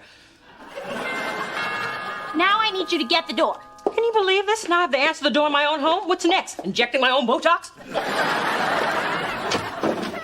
Phyllis, it must be Thanksgiving. The turkey's here. What do you say we play pilgrims and Indians? You bring me food and I'll bring you smallpox and wipe out your kind. Ah, Phyllis, luckily you're barely audible through my 4 glasses of wine. Hey, Ma, your car's dripping oil. It's gonna stay in their driveway. Shh, I loosened the cap myself. Where's Spencer and Tanya? I don't think they're here yet. I'm excited to finally meet Spencer's mom, but a little nervous about meeting Ray's ex. Thank God he's not here. Because it would be pretty awkward. No, because I can eat as much as I want without him clocking my intake. Why do you think I wore my eating pants? Because all your pants are eating pants. Hey, you two, come look at my completed chocolate village. See, there we all are. Congratulations, Phyllis. It took the most chocolate to make you. And I can tell which one is you. It's a Kahlua one that's towering over the rest of the village. Could we try to be a happy family when Spencer and his mom get here? Oh, and while we're doing that, let's also not mention Ray. Spencer's mom doesn't know that they've reconnected, and he'd like to keep it that way. Ooh, a secret. Next to diamonds, they're my favorite things. The bigger, the better. Obviously, that's not how you feel about husbands. Welcome, Tanya. Love the shoes. Thank you. Thank you, Spencer. Come on in. Okay. Hi. Hey, everyone. I'd like y'all to meet my mother, Tanya. That's Big Dee, Phyllis, and you know Mona. Oh, Mona, it's great to see you again in something other than a toga. It is so wonderful to meet you. Oh, Phyllis, likewise. After all these years, I feel like we've already shared so much. More than you know. And now I finally know the woman who's been looking after my Spencer. That's not the only man she's been looking after. And I am happy to finally meet the woman who raised him so well. Yeah, between us, I used to think Spencer and Mona were going to end up together. Well, you know what I think? I'll tell you what I think. I think the exact same thing, but for now, I'm gonna just bide my time and wait on my grandbabies. It's like there are 2 of them now. Never mix cooking wine with Percocet. Never. Happy Thanksgiving for all the women in my life. That's so sweet, Charles. Yeah, Dad, it's very thoughtful of you. I think Mona and I will go get some water to put all these pretty flowers in. Mona, follow me. I thought it was the big one. Mona, why didn't you tell Daddy you're allergic to lilies? Because I'm not. I outgrew that. Oh, then you can smell the cranberries cooking. Of course I can smell the cranberries. There are no cranberries cooking. You don't have to lie to Daddy about the lilies. You know, this is the perfect chance for you to stop being phony and take a step toward having an honest relationship. She's right, you know. Hey, I don't just cook. I listen. Anyway, Dee Dee, it's too late for me and Dad to have anything more than what we've got. Well, I'm not buying that. I mean, don't you even care about setting an example for our baby brother by actually resolving family conflicts? Have you learned nothing from the reruns of The Cosby Show?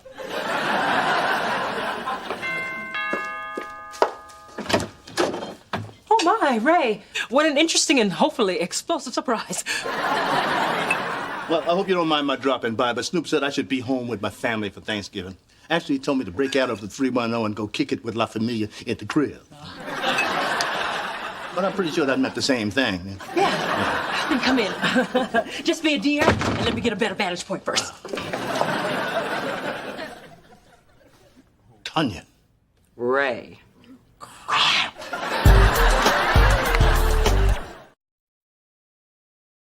How ugly do you think this is gonna get? What is this man doing here?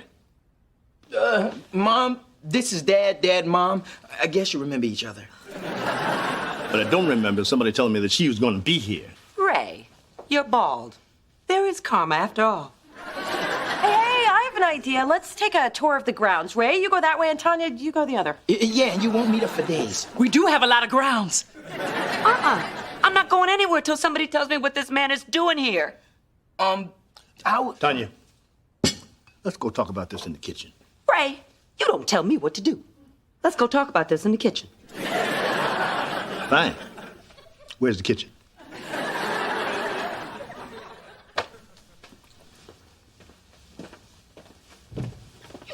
some nerve. I can't believe this is happening.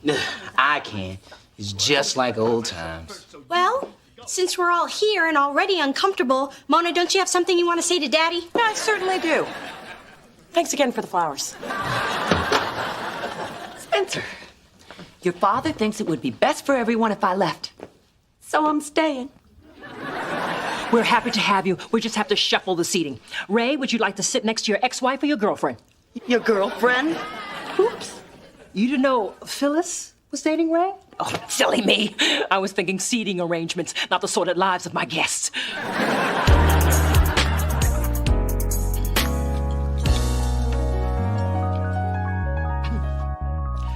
Before we eat, some of us more than we should, let's keep with our tradition of everyone expressing what they're thankful for. Personally, I'm thankful that I have a beautiful new baby boy and a rich, fulfilling life. Emphasis on rich. Who's next? I'll go. I'm thankful to be surrounded by honest, loving family members who are always open with each other. I agree. And in that same spirit, I am thankful to have a son who would never keep secrets from the woman who raised him all by herself. And I'm thankful to have a compassionate mother who understands the difficult choices her son has been forced to make. And I am thankful to be able to spend Thanksgiving with the people I love and others. And I'm thankful to be in the center of an uncomfortable triangle. I'm thankful for all of you. And I'm thankful for the flowers Dad gave me. No, you're not. Yes, I am. They're pretty. And I'm thankful for my new son, my beautiful wife, and my 2 lovely daughters. Dee Dee, who just made law review, is in the top 1% of her class and is going to be graduating in 5 months, 2 weeks, and 4 days. And Mona, who has a wonderful career in music. That's it? That's all you're going to say about me? And I'm thankful that you don't have to wear your eye patch anymore. Thank you for noticing. Just notice my watery eyes. They're from the lilies you gave me. They also made my throat close up. You know why? Because I'm allergic to them, and I have been ever since I was 3. Oh, I'm sorry. I didn't know. And that's exactly the problem. Either you're not paying attention, or I just don't matter. Of course you matter. Then why were you clueless that Nick and I broke up 6 months ago? Dad, you don't know anything about my tastes, my social life. You don't even know my best friend's name. Chester? It's Spencer! I kind of gotten used to Chester. You know, and another thing. I think you're thankful enough. No, I don't think I am, because this is feeling way too good to stop. Ma, I do not need 36 rolls of toilet paper from Costco every week. No human being goes to the bathroom that much. Kiki, you're rich. Newsflash, we got it. And where the hell is Coco? Because I would like to thank her for a little present she left on my carpet 2 weeks ago. Well, I'm thankful that's over. What in the hell got into Mona? This has taken the art of dinner theater to a whole new level. Mom, could you pass the stuffing? Phyllis, I meant to tell you earlier, don't let Ray go out for cigarettes, because if you do, you might not see him for another 20 years. Well, if you were more supportive of my career, I might have come back from that 7-Eleven. People throwing change in your saxophone case outside of Penn Station is not a music career. Still waiting on that stuffing. I don't pick up the saxophone to drown out your nagging. Well, if you hated me so much, then why are you still wearing that worthless pinky ring I gave you? Because it looks good on my finger. She gave that to you? Yeah, that and the bleeding ulcer. And I hope you still got that, too. Anybody want anything from the 7-Eleven?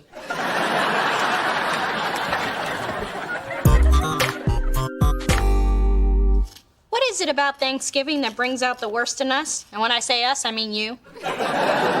Maybe it's the little monster on my shoulder that keeps egging me on. And when I say little monster, I mean you. Mona, I was hoping to find you here. I brought you these. Tulips. They're my favorite. Isn't that thoughtful? Why don't I go look for a vase in the bedroom? Look, it came to my attention and to the attention of everyone else at the table that You might be a little upset with me. Mona, when you were growing up, I should have been there for you more. Go on. I should have gotten to know you better and fought harder to keep you in my life. I haven't exactly made it easy for you, Dad. Having a wall up when you're around doesn't help you to get to know me. Sweetheart, to get to the really good stuff in life, we have to let our guards down. We have to take the chance that we might get hurt. I'd like to have a better and deeper relationship. Daddy, I would love that. Yay! Now there's peace in the chocolate village.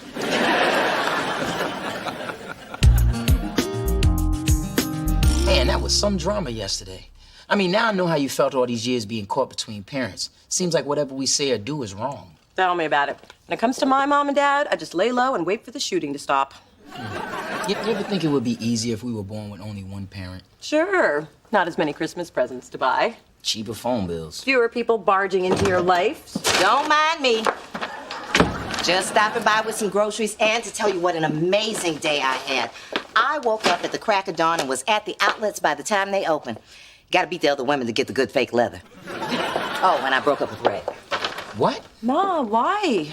Because there is still some chemistry between Ray and Tanya. Really? The only thing I saw between them was fighting. I didn't say it was good chemistry. Look, Ray and I sat up all night talking, and the more we talked, the more he realized he still had some feelings for Tanya.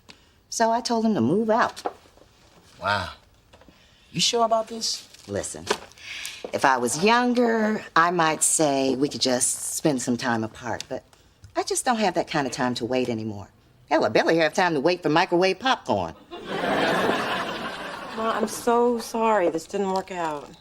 Me too. I spent a lot of years hoping a man would come along who loved me, and I deserve one who wants to be with me and only me.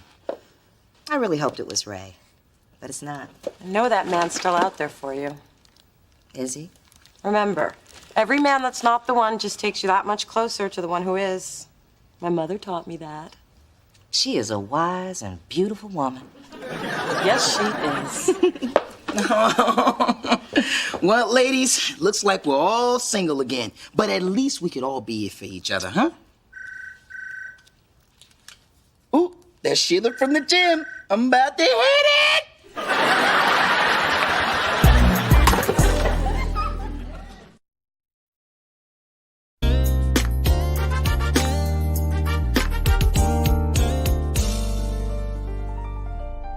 Hello, Chocolate Phyllis. Feeling small, powerless? Well, no one can help you now. No, you're fabulous. I bow down to you. Why, Phyllis, that's such a lovely compliment. But it's too little. Too late. Uncle Blue. Only thing you have to explain is why you're not sharing. Well, break me off a foot, woman. Good.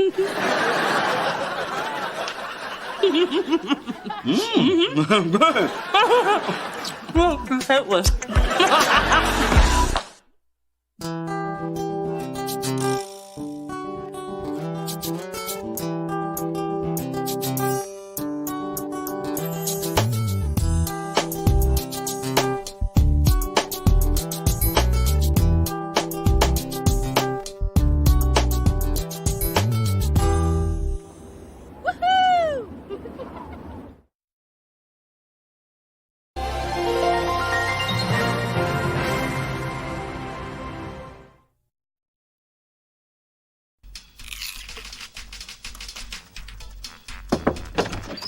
I brought your... I'm playing word wop and I'm about to get the highest score.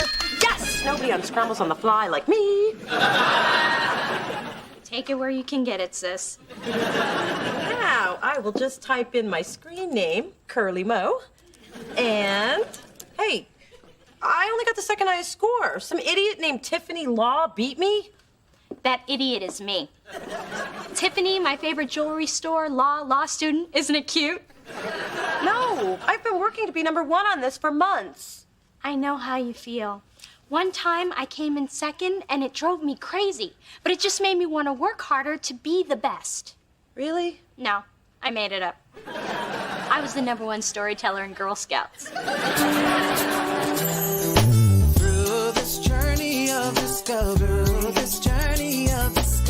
finding you, I'm finding me. Finding you, I'm finding me. Now that I have someone special who brings out the joy, inside of me. Whatever we want, all we need is loving. Yeah, that's the way I feel it should be. You and me.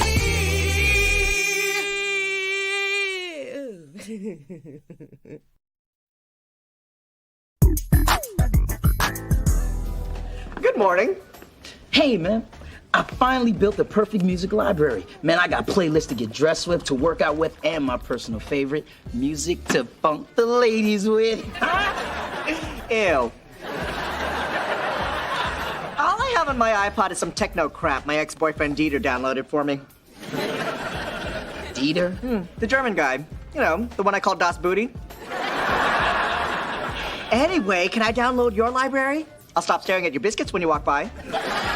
Man, with all the time and money I put into this, if you want it, you're gonna have to pay for it. I never pay for it. Morning. Hey, Mona. Why the long face? Did that creepy guy at the deli hit on you again? Mona, I can make you happy. I love you. No, it's Dee Dee. She beat me at word womp. Oh, that's rough. I'm surprised you even got out of bed. I know it's not a big deal to you, but it is to me. I mean, if I do 10 reps at the gym, Dee Dee's got to do 20. If I get hit on, she gets proposed to. Her whole life, she's always had to outdo me. Potato latkey, mister? Only 50 cents. Who knew? And of course, you know who had to have her own little stand. Gourmet cookie, mister? I've got chocolate chip, chocolate chip, chocolate chip pecans, white chocolate chip. How are my little business women? Not good. I don't get it. My grandma Sophie says her potato latkes are a hit at all her Hanukkah parties. Well, I'll take 2.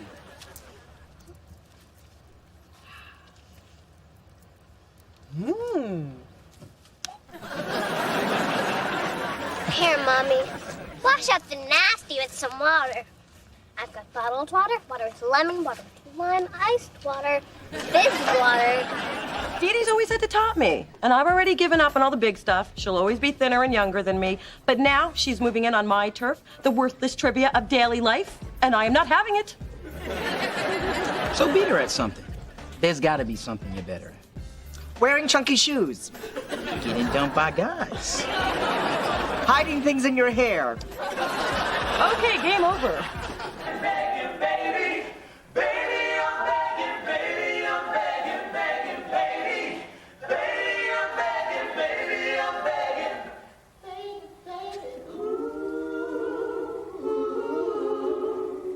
All right, Atlanta. It sounds real good, but I don't think they heard y'all.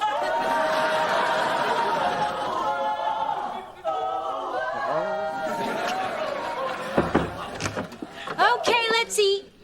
What's that? Bread, cheese, veggies. What? You invited me down to make sandwiches, so I brought some things I knew you wouldn't have. Like things to make sandwiches. Of course you did. Ooh, Mona, I need your advice. Remember my law professor, Martin Wilkins? I remember you're in law school. I love how close we've become. Anyway, he's going through a bitter divorce, so some of the students are taking turns entertaining him. This Friday is my turn, and I want my night to be better than anybody else's. Well, what does he like? Complaining about his wife, praising my superior performance. Hey, does he like to play cards? How about poker? It's hip, it's fun, and all the B-level celebrities are playing it. And I know both Spencer and Adam play. Oh, yeah. I can impress Professor Wilkins with my Black History playing cards. Clarence Thomas is the Joker.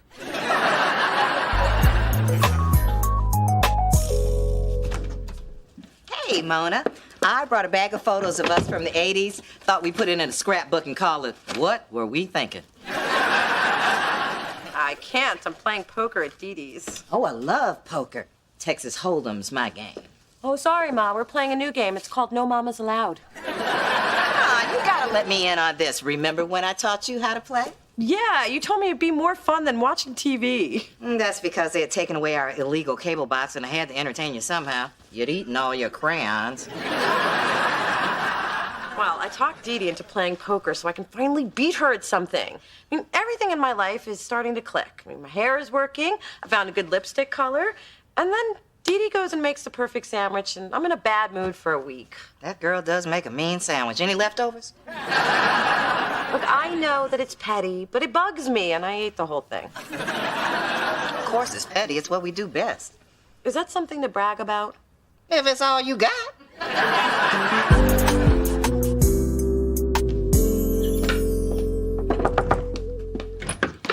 Oh, Professor Wilkins, so glad you could make it. Sorry I'm tardy. I had to take public transport with the unwashed masses. My soon-to-be ex-wife got the Lexus. Do you have any scotch? Preferably Lagavulin. It's exceedingly rare. I just happen to have that. You would. Hey, guys. Hey, what's up, peoples? This is my boy Maceo from college. I would have brought Junebug, but he's under house arrest. You brought Mr. Kiss and Tell. I sense a dark and dirty backstory. Dish. It's nothing to tell. Mona and I hooked up in college. I was happy. I wanted to tell somebody. You got on a mic at a rally. They printed it in the paper the next day. Didn't mean to make you mad, girl.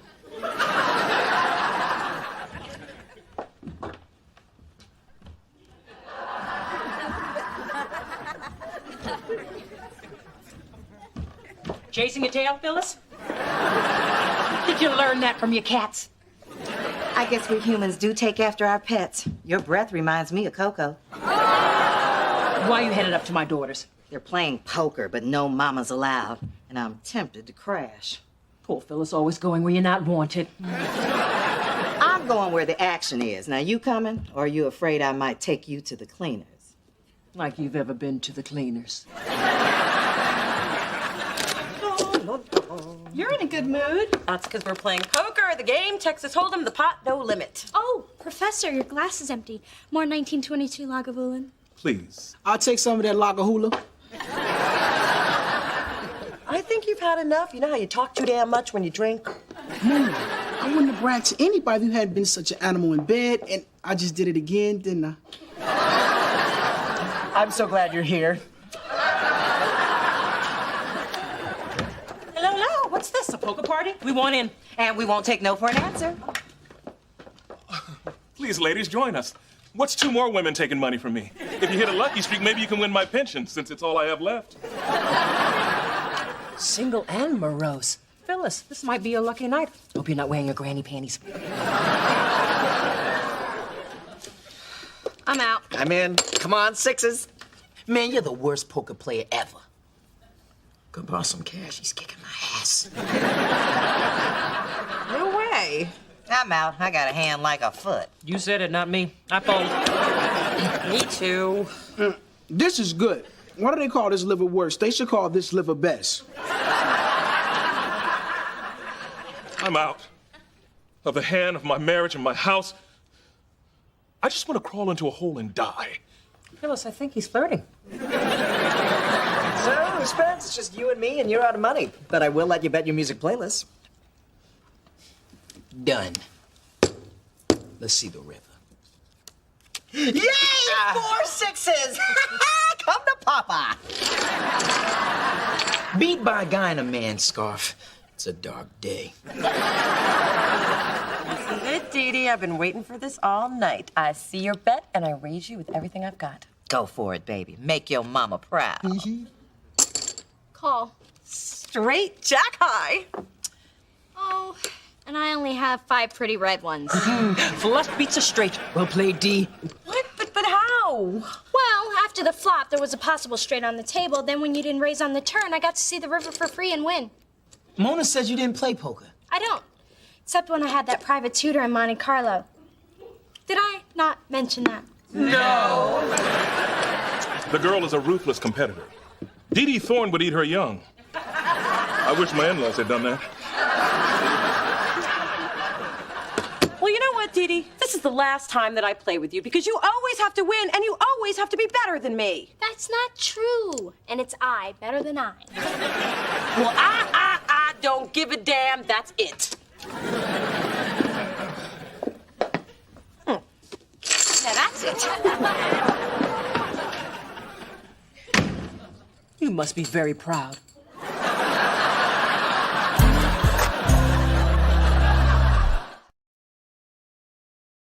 Mona Thorne, stop right there. What the hell was that? Well, I can't take it anymore. I mean, I thought I'd found the one thing to help even the score with Dee Dee, and then she turns around and kicks my ass. She did do that. But we are in the middle of a war here, and you do not just give up. It's the haves versus the have-nots. Well, I know which side we're on. Look, this is bigger than you. I've had hot hands all night, and I still have a chance to take down a Dee Dee. So you march your sorry, sour ass back up those stairs and support your have-not mama. Well, I can be a lady tonight, and that lady is me. I am in. Ooh, a bold move by Lady D. Does she have a good poker face or Botox paralysis? Only a plastic surgeon knows for sure. Too rich for my blood. Thank you, Dee Dee. Tonight was a lovely distraction from my hellish life. You get an A for entertainment, but the intensity of the older broads is a bit much. But, Professor, I have cake. It's probably chocolate with brown nose frosting. I'd take it to go, but I'm sure my wife would take that too. Which is why I'm going home to bury my golf clubs in the yard. And so he leaves. Another black man broke by the system. Now it's up to Motown Mama. Will she call? Will she raise? Will she slap you upside your heads if you don't shut up? And this stings for days. I see you and I raise you. I don't seem to have enough chips. I'll call with this. Oh, your credit's no good here, man hands. I guess you can't afford to play anymore, huh? Only thing I can't afford is to lose to the likes of you. Mom, what are you doing? That is your wedding ring. Dee Dee, this is war. Watch and learn. Full house. Queens over kings. That's a good hand, but too bad it's not good enough. Full house aces over kings. But more importantly, Phyllis over Big Dee Dee don't got no ring no more. You are not seriously gonna take my ring. Oh, it doesn't get any more serious than this. Oh, now that's weight I don't mind gaining. You keep the chips. I got the rock. Mom? You're fine, dear. I'm fine. It's just a ring. Can I stay here with you just until your father dies? Take one half, I'll take the other, and just like that we're brought together. I know sometimes we might fight, but hopefully it's not tonight.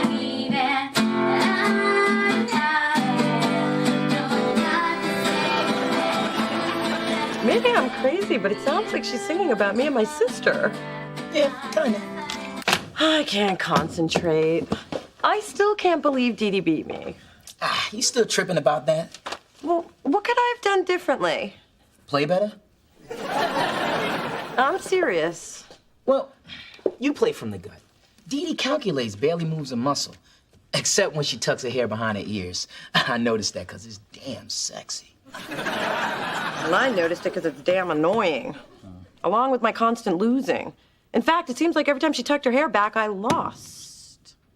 Hey, do you know what this means? Dee Dee's sexy and you're a loser? Dee Dee has a tell. She tucks when she has a good hand. And now that I know that, guess who is making a poker comeback? You better just tell me.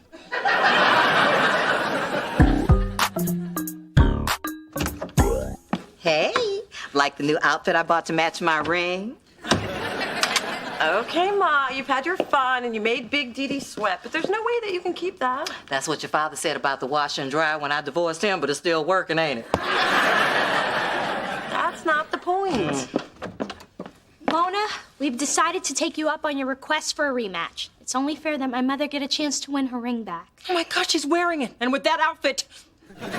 Rematch? What rematch? Well, I set up another game because you're on a roll.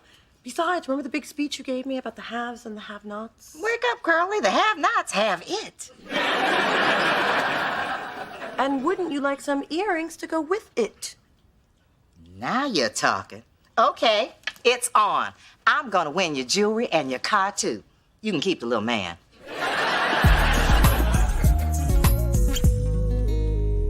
Oh, come on, big girl. We ain't got all day. Lay him a plane. Win a few hands and suddenly we're playing with the Wu-Tang Clan. What's the matter? Can't run with the high rollers? Oh, Phyllis, as if your thighs allow you to run without starting a flash fire. I fold. I call and I raise you. Why are you staring at my hair? Oh, no reason. So, you want to play? Well, I will pay to see what you've got. I got a whole lot of nothing. Yes, take that, Miss Tiffany Law. You'll probably be sore in the morning since you're not used to flexing your loser muscle. Coupon clippers up 1, highfalutin fools down 7 carats. All right, we get it. You won. Oh, I don't think you do get it, because we won. We won. We won.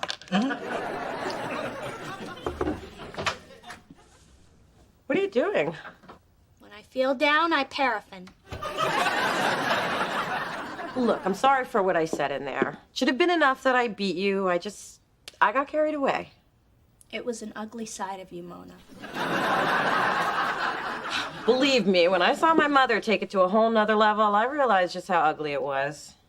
Why is beating me so important to you? 'Cause it's absolutely no fun always losing to you. And you're so damn competitive. I am not competitive. I just can't stand losing. If I'm not the best, then what am I? Like everybody else. Mona! I feel bad enough already. Wow, this thing is deep for you. I mean, you're in competition with the whole world, not just me. I guess I'm the one who made it personal all these years. Well, stop doing that. It's just dragging you down. Mona, this is who I am, and there's no shaking it. I have no idea where I get it. Listen up. There's still a battle going on out there. And as long as I have breath in my body and my ring's on that scarecrow's finger, we keep playing. I said we keep playing.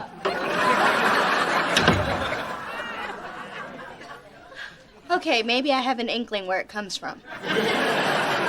We all have our burdens to bear. And you know it's wrong for your burden to be wearing my burden's wedding ring. Well, what can we do? I tried talking my mom into giving it back, but she threatened to swallow it. I'm all in, and it looks like your winning streak has come to an end. What are you gonna do? Call? Cry?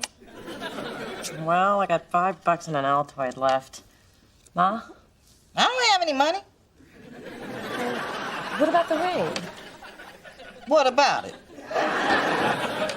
Look at my cards. I'm gonna clean her out. I haven't even shown this off at my parents without partners meeting.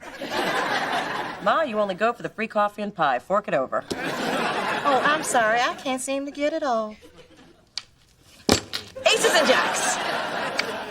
3 kings. Read 'em and weep. Give me back my bling. I don't wanna. I have a hacksaw in my trunk, and I'm not afraid to use it. I'd make you cut it off, but it's not the finger I want to give you.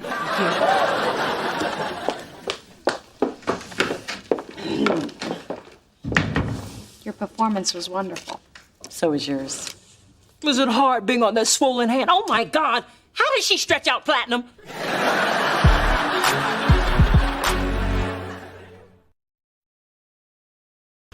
Dude, you've had my music for days. Give it back.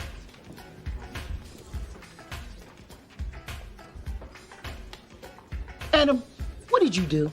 Man, there's nothing on here but...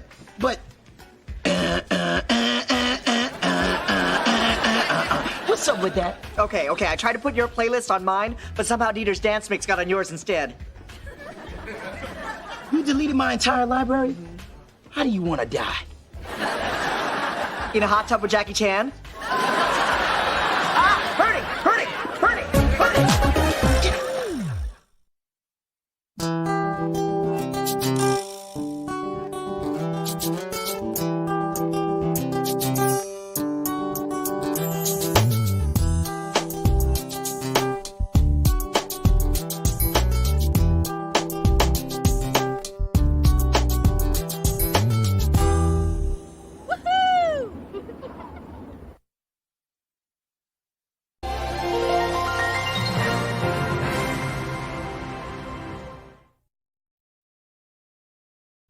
Cheers to my little girl for landing a position at the very prestigious law firm of Seraph Banks in Washington. Soon to be Seraph Banks, Washington, and Thorne, or as we'll call it, Thorne and Others. Well, I was the firm's top intern, handpicked by the Daryl Washington, one of Esquire magazine's top 10 men to watch, and I got paid to watch him. After 14 years of private school, 4 years of college, and 3 years of law school, my business manager is ecstatic that you've ended up with a job. Dee Dee Thorne is finally joining the workforce. You do realize that's Monday through Friday, right?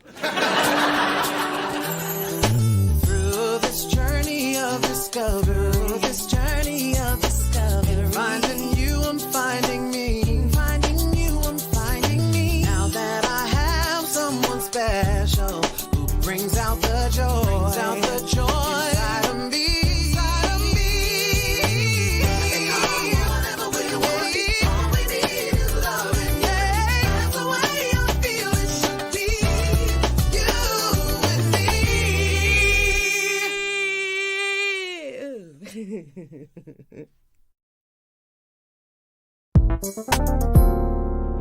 So I said to Cameron, surely you don't expect me to go home with you before we finish dinner? And then he showed me his ripped abs. I said, screw the McNuggets, I'll get us a cab. So, Mona, we're getting down to the wire. What's going on with these producers you've been promising me for the talent search? Trust me, they are mega A-list, and I am minutes away from closing the deal. So who are they? You know I hate secrets. And Jim Belushi, but that's a whole nother story. Look, I know it sounds superstitious, but I don't want to jinx it. Fine. You know, I'm really trusting you on this one. And if you don't come through, that's your ass. Adam, your phone's just ringing and ringing. Oh, sorry. I'll go turn the ringer off. Here's the final contracts. I dotted every I and crossed every T. Woo, I can breathe again. You know, I can't believe we actually signed Jimmy Jam and Terry Lewis, the most successful music producing team of all time. I gotta go tell Kai. Wait. The dates are wrong. No way. We booked them for a year from now? How the hell did this happen? It must have gotten switched at some point. I bet it was Cheryl in business affairs. You know, she's had it out for me ever since I dropped her off at the BART station after we had relations. She lives in Oakland. I was tired. Okay, you can't blame this on business affairs. I trusted you with these details. I know, but don't worry. I think I got a plan to fix this. What are we gonna do? Change all the computers and calendars to next year? Okay, then give me a minute to come up with plan B. So you're telling me in order to get Jimmy and Terry, all I have to do is find a new producer for Pink, pay for a Learjet to fly them in from London, and get P. Diddy to cancel his white party. Let me get back to you. No, I'm not crying. It's just a bad connection. Oh, baby, I hate to see you so upset. Have some gumbo. Nothing relieves stress like gumbo. Yesterday you said nothing relieves stress like chicken pot pie. Well, yesterday I had chicken pot pie. Today I have gumbo. Now eat up. I can't believe I blew the biggest opportunity of my career. But it's my own fault because I put all my energy into my first choice. Oh, baby, I know what you mean. I did the same thing with your father. Ma, you're not helping. I'm running out of time here and I need somebody with a name. Have you tried Morgan Freeman? He's a celebrity and he likes music. And if you need help sealing the deal, I'd be willing to have dinner and then some. I just got the worst news ever. Bangs are going out of style? No. The firm that offered me the job is downsizing, and my mentor, Daryl Washington, and I got downsized with it. You lost your job before you even got it? Girl, let me get you some gumbo. Nothing relieves stress like some gumbo. This is gonna take a whole lot more than your mom's leftovers. Oh, please. You'll just get Daddy to fix it for you like you always do. Mona, I'm a grown woman. I don't make a habit of running to my daddy every time I have a problem. Didn't you get him to send over his mechanic this morning because your Beamer had a flat tire? That's different. That involves grease. And didn't he get you this very job? No, Dad's connections might have gotten me in the door, but I'm the one who earned the internship, and I'm the one who got the job offer. Then problem solved. If you got this without Daddy, you can fix this without Daddy. Of course I can, and I will. And you can't have your mother talk to Daddy about fixing it either. Damn you. Hey, I brought you some forgive me brownies. You think you can make this better with food? But they're homemade. All right, they're from a mix. All right, I bought them. All right, I found them in the break room and took them before Thick Nicky from promotions got to them. But my heart was in the right place. Spencer, my job is on the line, thanks to you. The finalists are going to be here on Friday, and we only have a week to get them ready for the showcase, and now they don't have any producers to get ready with. If the finalists tank, Kai's not going to sign any of them. So look, you need to think. So close the door on your way out, if you can do that right. Wow, you're really mad at me. Maybe because I was up all night trying to find replacements because of your screw-up. Mona, I can't tell you how bad I feel. But I better take these brownies back to Thick Nicky, because if she gets hungry, nobody's own meal is safe. Kai's looking for you. I told her you were out getting your hair done. She found that hard to believe, but it bought you a little time. Thanks. Just, I don't want to talk to her until I figure this out. Have we heard back from the other producers? Yeah. 3 are in the studio, 2 are out of the country, and 1 is getting calf implants. And that's not where he needs a little extra, believe me. I just can't believe the showcase is falling apart. Mona, every cloud has a silver lining. Let me tell you a little story. The time, last Monday. The place, the coffee station. You have been spending way too much time with Big Dee Dee. You can't spend too much time in the presence of greatness. Anyway, Dave was arguing with Harry from accounting about some unpaid invoice. Well, it got more heated than either of them expected, and the next thing you know, they were having a vicious slap fight with the hot chocolate packets. All the while, I stood calmly by, observing. Gotta be a point in there somewhere. My point is, there's a similarity in that and what's happening between you and Spencer. Hello? I'm not involved in either conflict. For once, I'm blameless. My job's secure. Call that a silver lining? No, I call it a friggin' miracle. So you can see from my academic record and my stellar performance here that I am an asset to your firm, and it would behoove you to keep me. I will work diligently and without complaint. I truly believe it is in the best interest of this firm to reconsider my reconsideration. I must say I'm very impressed by the eloquence of your speech, Miss Thorne. And even more impressed that you managed to slip past security and get in here to see me. You can file that under resourceful. Now, can I file my name under employed? There's no question in my mind that you belong with this firm. Ah, I knew you'd agree. Unfortunately, I have no say in the matter. You see, my position has been eliminated as well. But you're the Seraph of Seraph Banks in Washington. If Washington is gone and Seraph is gone, then... Yes, it's now just the law firm of Banks. May he rot in hell. Oh, what am I supposed to do now? Same thing I'm doing. Start looking for a job. With the economy the way it is, I'm gonna call my daddy first. He's got great connections.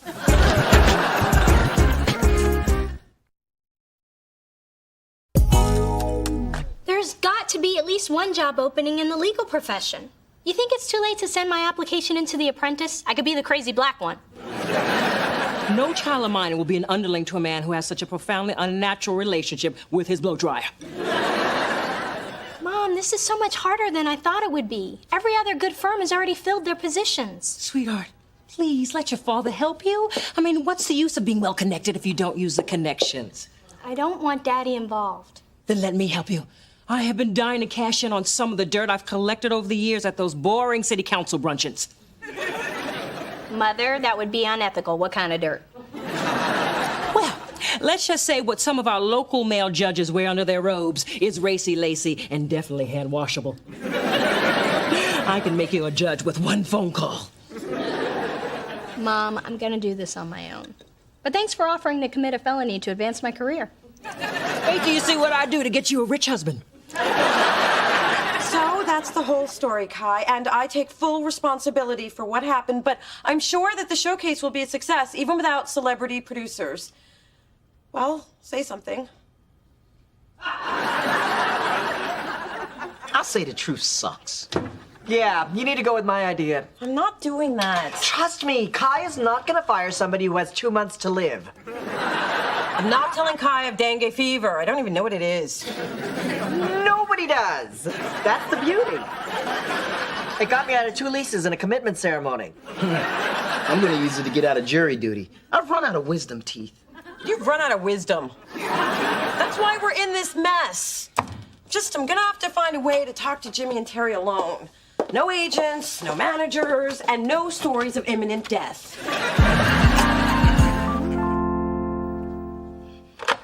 You'll just get Daddy to fix it for you. Sweetheart, please let your father help you.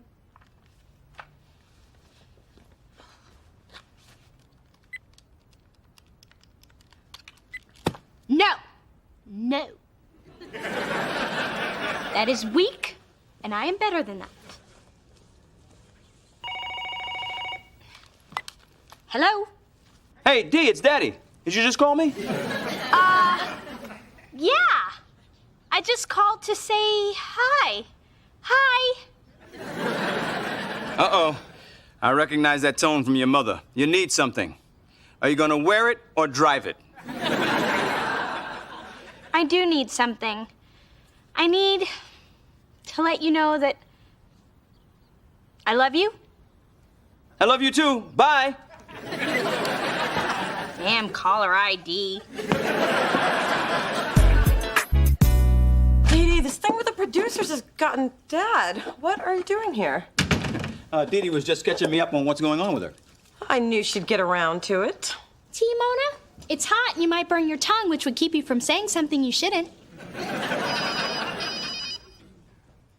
Uh-oh. Sorry, girls, I gotta take this one. It's American Express. You know, ever since my heart attack, they always give me a heads up when your mother's on a shopping spree. Break it to me gently, Yolanda. I got my medicine standing by. I knew you'd go to Daddy to fix this. I haven't told him anything about my situation, and I'm not gonna. But that would be completely out of character. How can I be judgmental if you keep changing up on me? I like to keep you guessing.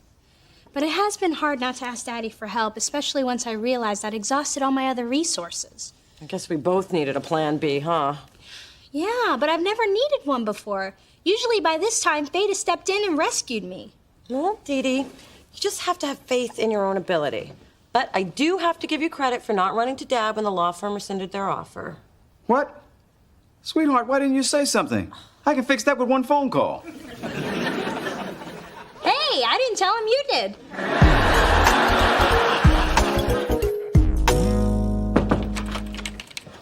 You. Isn't the cloud over my head dark enough? Well, I'm here to lift it up, because I got Jimmy and Terry on the phone. They rearranged their schedule, and they'll be here today. If you're lying, you're gonna get a stapler to the head. Nah, it's true. I just did what any strong male professional in my position would do. Cry like a woman until they said yes. Thank you! I can't believe you did it! It was your idea. Besides, I was the one who messed things up. I couldn't let you take the fall. Because you know I would have put a staple in your head. I'm gonna go tell Kai the good news. Thank you. Yes. I take it things are back on track? Yep, and I owe it all to you. How long did you tell Jimmy and Terry Mona had to live? 3 months. I thought the extra month would make it less of a bummer being around her. Out of thousands of submissions, you are the best of the best. I know most of you thought you'd never get a shot like this, but you did. You deserve it. Don't blow it. I love it when Kai takes charge like this. The strength, the power. I feel oddly aroused. But she's a woman. Well, everyone has a flaw. This is going to be an intense and exciting week, and it's already started out with a highlight. You've met me. And now Mona Thorne, my wisely chosen protege, has a special surprise. I'm about to bring out 2 legends in the music business. Now, these guys will help determine who gets to deal with us. I'm as thrilled to introduce them as you are going to be to work with them. I give you Grammy Award-winning super producers Jimmy Jam and Terry Lewis.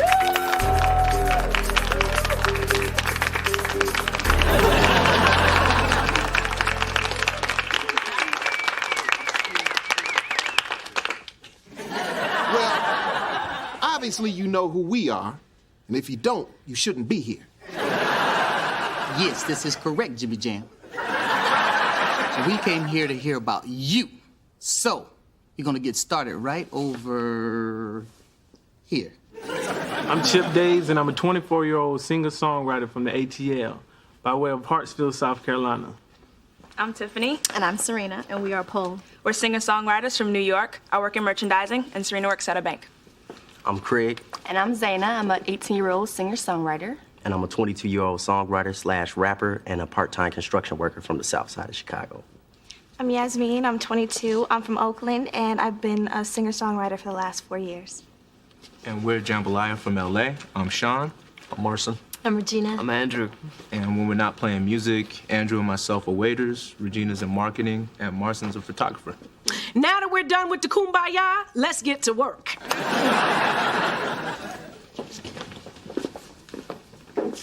Mona looked pretty good for somebody in her condition. She's not contagious, is she? No.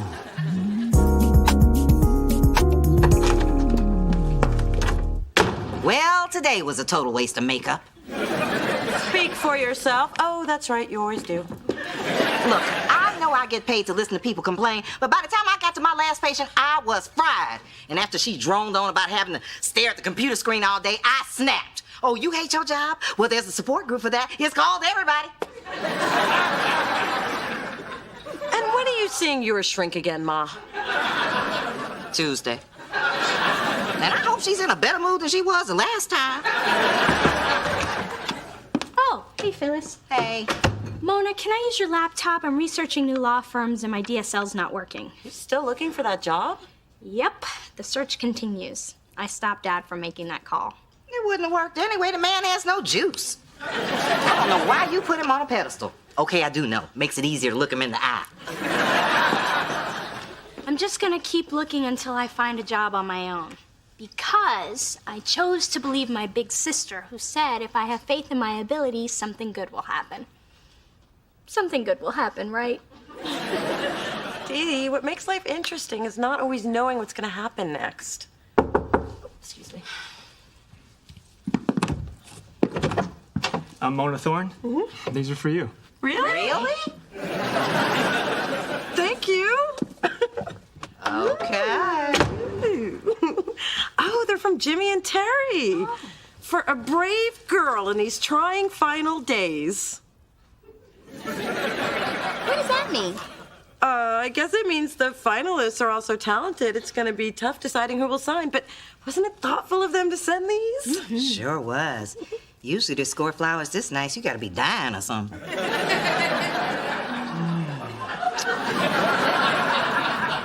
I believe I have a small Asian man to crush. And I am extremely embarrassed and a little disappointed to admit I am not dying. And I understand completely if you want to back out. Come on, girl, that's not us. We always knew Spencer's story was a little shady. But we love what you're doing here, so you can count us in. Yeah, and besides, we may have a chance to transform somebody's life. Get a chance to take a break from the studio and possibly get a little sleep. Sleep. I've heard of that. Well, I love you guys, and thank you for telling me that Spencer's the one who told you I only had 3 months to live. Now, if you'll excuse me, I have a large black man to crush. So, if you have any questions or you need anything the night of the showcase, see Adam. He is our point person. Venue management specialist. I think you should be happy with the title employee. And Spencer has hired his shady friend Maceo to shoot everything going on this week for a documentary. And this isn't Girls Gone Wild, so I don't want to see anybody drunk and naked. This label needs to sign a breakout artist. Some of your jobs are riding on it. I won't say who. That's part of the fun for me. So, get out there and make me proud. Or at the very least, don't embarrass me. Why is everybody looking at me? So about the finalists, do you have an early favorite? Because if you do, I could really clean up in the office pool. First of all, that's unethical. And there'll be a problem in the music business because... Secondly, I have no inside info to give you since I like all 5 acts. Well, you have to like 4 of them a little less, so get ready to crush some dreams, Toots. Can you believe, Kai? What does she mean by don't embarrass me? Jimmy and Terry, my favorite super producers! What's up, up, dog? Listen, I thought we were supposed to hook up together last night. I went to that club y'all told me about, but I ain't see y'all there. Something else came up. Huh. Well, y'all want to hit that place tonight? And something else is gonna come up tonight, too. Well, you gotta tell me how you hooked up with such hot women. I want me one of them. I mean, not yours, but somebody hot. I'll get back to you on that. Yeah. Okay, well, I'll call you. Yeah, okay, good. Damn, we're gonna have to get the cell phone number changed again. Yeah.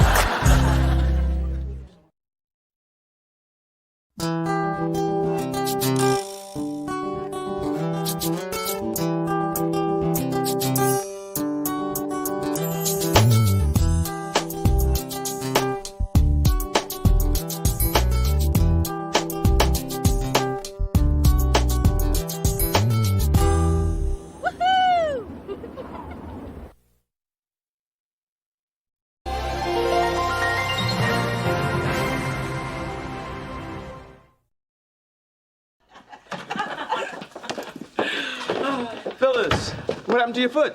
Oh, poor thing. Twisted her ankle chasing a single man up a tree. I tripped over the kitty litter box. Dear, if I were you, I would stick with my story. Look at all these bags. You been out shopping at Big Bad and Unbearable?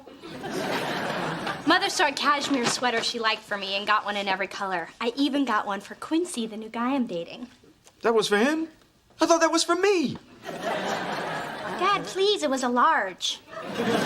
They were having this great special. If you buy 20 sweaters, you get one free. Oh, my mom gets the same deal, only instead of cashmere, it's toilet paper. Well, I think it's a waste buying so much of one thing. Unless it's something you need, like comfy cotton underwear. Just had a flashback to our wedding night. Through this journey of discovery, finding you, I'm finding me. Finding you, I'm finding me. Now that I have someone special who brings out the joy, inside of me.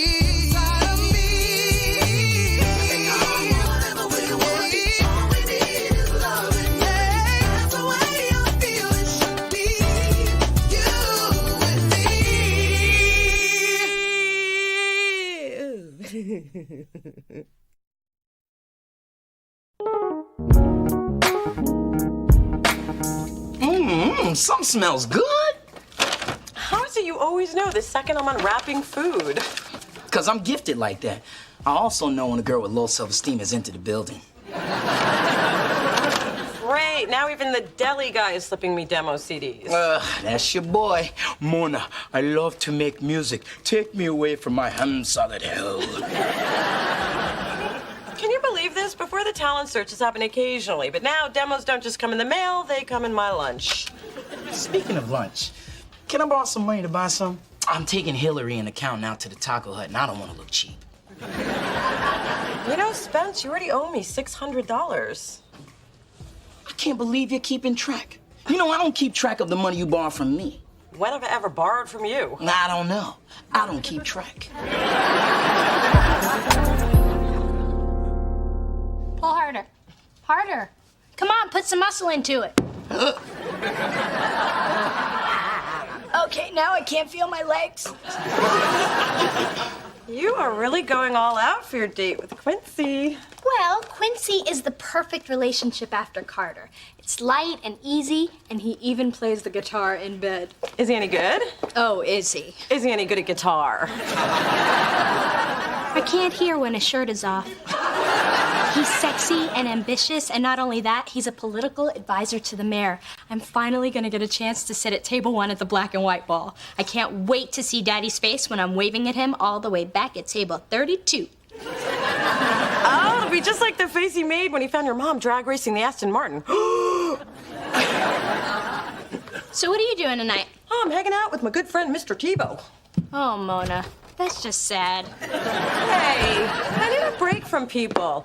Ever since I got this promotion, everybody wants something from me. If it's not a waiter trying to sneak a demo CD into my pad thai, then it's Spencer hitting me up for money. Mona, you have been complaining about this forever. Your problem is you never set boundaries with people. You have to learn to say no. I say no all the time. Last week I told the waiter, no anchovies in my salad. And when he put anchovies in your salad, what did you do? Picked him out and hid him in my broccoli, which I also told him I didn't want.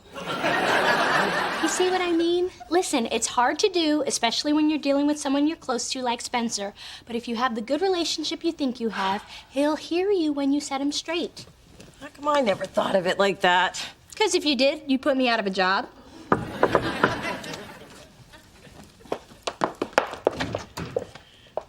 Quincy, Hey. hi. This is my sister Mona. Oh, nice to meet you, Mona. Hi. Come on in.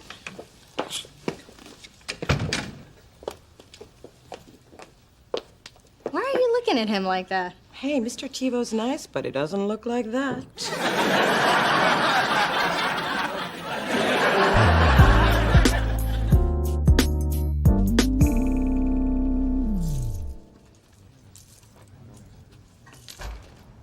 Welcome to l'affaire des feet. Oh, don't waste your time. I just want to know how much those shoes in the window are. Oh, it's only my second day, so I'll have to check. I'll be right back, Mrs. Thorne. The Mrs. Thorne. That's what my driver's license says, along with the fake weight I put on it. You're the reason I got this job. After you bought the Gucci slingbacks in every color, your sales girl took her commission and bought a house in Fiji. Oh, you think I'm here to shop? And I am. I like to buy lots of shoes to compensate for my empty life. Please, take a seat in our massage chair. It will need your cares away so you can concentrate on the important things in life. Shoes and purses.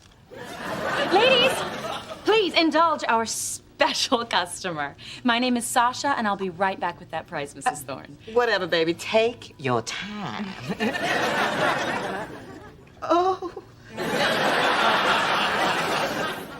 Oh, work it, girl. No problem. Bye. Check out a brother's plan to attract a better class of females. New jacket and Tim's. I guess that means you have the money to pay me back. I've had this bad boy on layaway for months. And the sales girl said the leather brings out the baby brown in my eyes. And you fell for that? A little bit. Spencer, I want the money back that you owe me, all of it. You serious? Hell yes, I'm serious. And from now on, money that's loaned is paid back. But I don't have it. I spent it on this sexy new look. Well, then say goodbye, because I'm repossessing the sexy and the new. Shoes. Good thing I left the leather drawers at home. This gown is perfect for the black and white ball. That is beautiful, baby. It combines the classiness of Halle Berry with the bold sexiness of J-Lo between her second and third marriage when she was at an all-time fashion high. You know, I stayed up all night writing a special song for you, Dee Dee. It's called Special Song for You, Dee Dee. Aww. No one has ever written a song for me before. Except for the crazy guy who lives in our dumpster. But I'm not sure it was only for me, really. It was called Earthlings Prepare for the Onslaught. You're really lost in my azure blue soul? My dream is to be a songwriter, but I keep getting rejections from music companies. I just don't have any connections. Wait a minute. Doesn't your sister work for a record label? Mm-hmm. No, I could. Oh, sure you could. Why don't I pass your demo along to her? Really? You do that for me? Of course I would. It's nothing. Well, it's everything to me. Oh. Ooh, that make a good song title. I'm writing that down.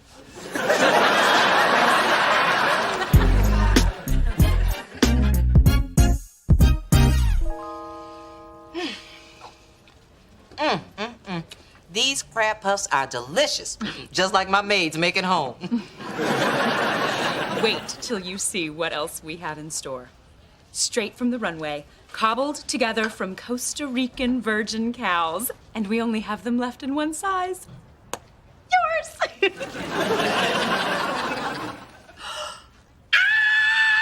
I love them! Oh, I don't care how much they cost. Damn, look how much they cost. But you're rich. I am. You're fabulous. So true. You look 10 pounds thinner. I'll take them. I deserve them. After all, it's not easy running a mansion and taking care of my midget husband and dog, Coco. Oh, and the baby. need for that. We'll just charge them to the Thorn account. Huh? Oh, right, the Thorn accounts. I love my Thorn account. I also love these crab puffs. Could you stick a couple in the bag with the shoes and I'll be on my way. And don't forget the dipping sauce.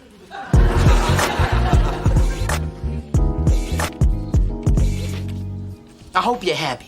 Now I can't go out to lunch because I don't have any shoes. You can't go to lunch because you don't have any money. Hey, Spencer. Aw, look at your cute little socks. Women, always chipping away at a brother's soul. Bye. Hey, Mona. I brought you Quincy's demo CD. I need you to give him some feedback. Right. Gotcha. No. What do you mean, no? Well, remember your pep talk about drawing boundaries? I am drawing them all over town. I sent my burger back because I ordered chicken. I made the dry cleaner honor my expired coupons. And when Ma invited herself over for dinner at 7, I told her no. I stood my ground. Now she's coming over at 7:15.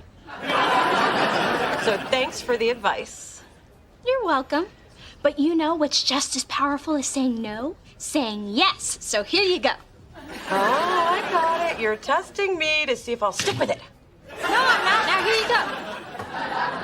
You know, I have to say, I'm very impressed. You brought props and everything, but I am more impressed with me because I'm not falling for it.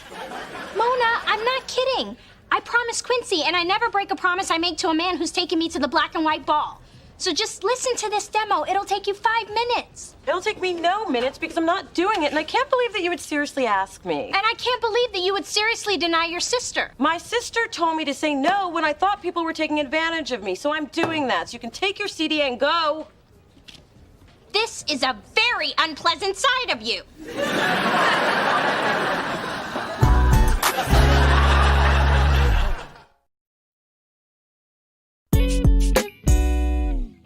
I can't believe I got another rejection letter from a record company, a form letter no less. It wasn't even signed, baby. Quincy, I hate to see you like this. Just remember how talented you are. You're so supportive, Dee Dee.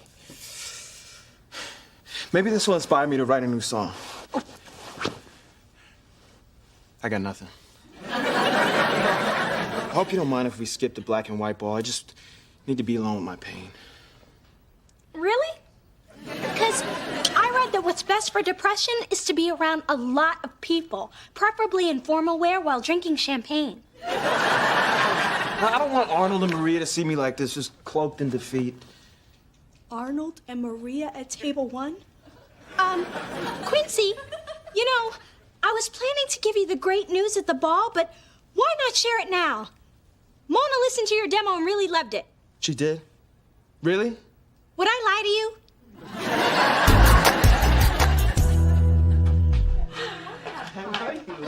Hey, Mona! Mona has boundaries now and doesn't want to be disturbed. Mona, thanks for listening to my CD. I can't wait to come to Delicious. Quincy, never wanted you more. Upstairs, quick! Dee Dee, I told you I wasn't going to listen to Quincy's CD. That's not what you said. Okay, fine. That's exactly what you said. You said she listened to it and loved it. That's not what I said. Okay, fine. That's exactly what I said. Well, if you can't even get your own sister to listen to my demo, I don't see a future to this relationship. So you were just using me to further your own agenda? That is beneath contempt.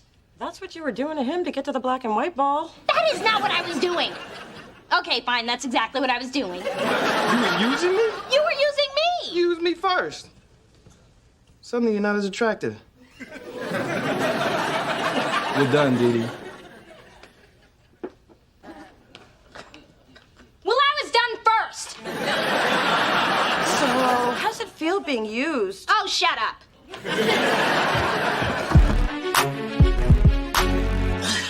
Come on, Mona. I need my jacket. It's cold outside. Give me the $600 you owe me and you'll be nice and warm. Well, can I rent it by the hour? I'll give you a 20. If you lend me a 20. You know, I'd say you've sunk to an all-time low, but I've seen the smiley face socks. Girl ain't budging today. It's cold outside, Chester. Get yourself a jacket. Hey, Daddy. Oh, What's up? Well, apparently we left Coco's Thursday sweat at your sister's, and Coco won't eat a doggy parfait unless she's properly attired. I'm so sorry, Daddy. Hey, can I ask you something? Sure. Although if it's for my platinum card, that thing's long gone. I barely seen it since the day I said I do. Let me get your take on something. People always seem to want things from you. So what do you do when you set boundaries and then people don't like you for it? Sweetheart, it's tough at first, but once you establish a pattern, people will respect you. I wish I'd set boundaries when I met Dee. Now she's shopping in the Pacific for his and her islands. Thanks, Dad. That's what I needed to hear. Hey, do you want to come in for something to drink? I've got Yoo-hoo. My girl.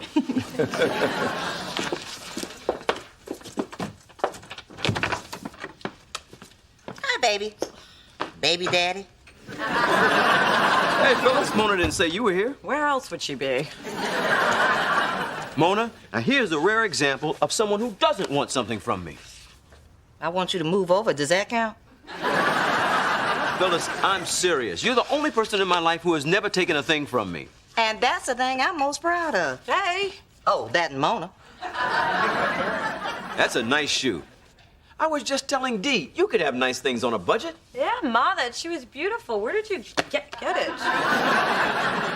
You know, I have had enough of the compliments and the questions. Can't a woman just visit a daughter without being constantly talked to? I can't believe Mona. After everything I've done for her, constantly helping her with those ashy elbows and that untamed hair. Well, I wouldn't stop doing that, dear. The poor girl is 5 cats and 1 polyester caftan from turning into a mother. And you did tell Mona to stop letting people use her. I know I said that, but it didn't apply to me. Sisters are supposed to do anything for each other. Dee Dee, as much as we like to blame others, as is our tradition, Mona hasn't done anything wrong. Let me tell you a story. The time, 1974. The place, Betty's Bargain Barn. Mother wasn't always rich, you know. It was a time that I do have class in half an hour. Anywho, my sister Vivian found the most stunning halter top in chartreuse. And you know how Mother's skin glows in chartreuse. And I asked Vivian if I could have it. And she said no. Now, I could have begged, badgered, pulled the fire alarm and ran off with it, but I didn't. Because I respected that Vivian said no. She looked fat in chartreuse and I knew it. But still, I respected her boundaries. And you need to do the same with Mona. You know, Mom, your story really helps. Now realize, my advice only pertains to sisters. If your father tells me no while I'm shopping for matching mings for me and Coco, well, that's a whole nother story. The time, last Friday. The place... Thank you. There's my favorite customer. Let's get you right into our special chair. Oh, we even have toast points with beluga, your favorite. Actually, I'm here to return these shoes. Truth is, my half-pint husband thought they made too much noise on the mansion floors. I'll take care of everything. Thanks.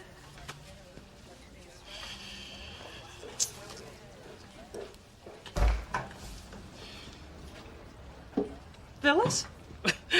What are you doing here? Surely you haven't mistaken this luxurious shoe store for the all-you-can-eat waffle buffet. See? Now you put me in the mood for waffles. Bye! Oh, Mrs. Thorne, I found something that won't make any noise on your mansion floors. Mansion floors? She does not have mansion If you'll floors. excuse me, I'm with a very important customer. This customer has never purchased a pair of shoes that weren't rubber, on sale, or didn't come with a free pair of socks. Ma'am, if you'd please wait your turn. Young lady, I don't think you know who you are talking to. If I hadn't just taken my afternoon Percocet, I'd have your job. Oh, all right. Before things get ugly, the truth is, since we are both Mrs. Thorne, Sasha mistook me for you, and I just went along with it. Don't you know the difference between Burberry and trench coat of undetermined fabric and origin? I'm new. And you have some serious kissing up to do. I like to see the new Manolos in every color and style. Right away, Mrs. Thorne. Mm-hmm.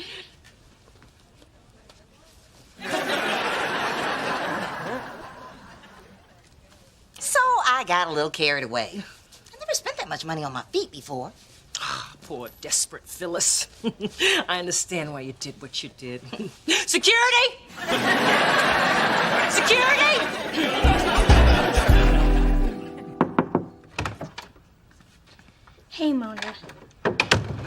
I brought you a gift. Oh, smelly candle and a beautiful. All right, what do you want? I talked to my mom, and after sitting through a fascinating tale about discount shopping, I realized that I was wrong to try to force Quincy's demo on you. I'm sorry. Thanks, Dee Dee. I want you to have boundaries with people, and I guess that means me too. Well, I think I got so pumped about standing up for myself that I might have overdone it. But I don't want to be that way with my sister. You're new at this. The important thing is you took my advice, and it'll have a positive effect on your life. Yeah, wait, did you just compliment yourself? No, I didn't. Okay, fine, that's exactly what I did.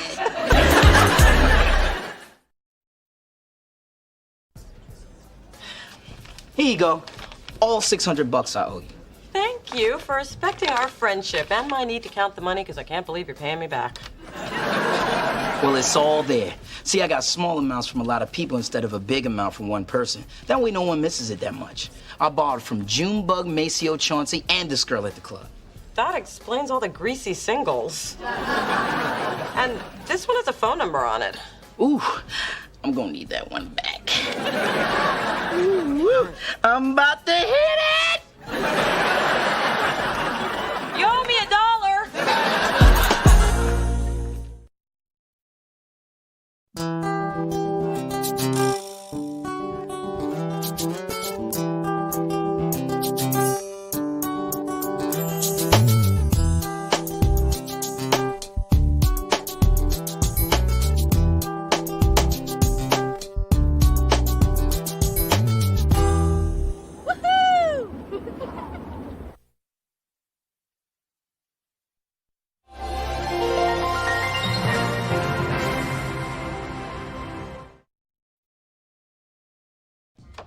Hey, I wanted you to know I put together the online press kit for Adonis. Okay, I would get on you for not knocking, but you throw me when you do work on your own.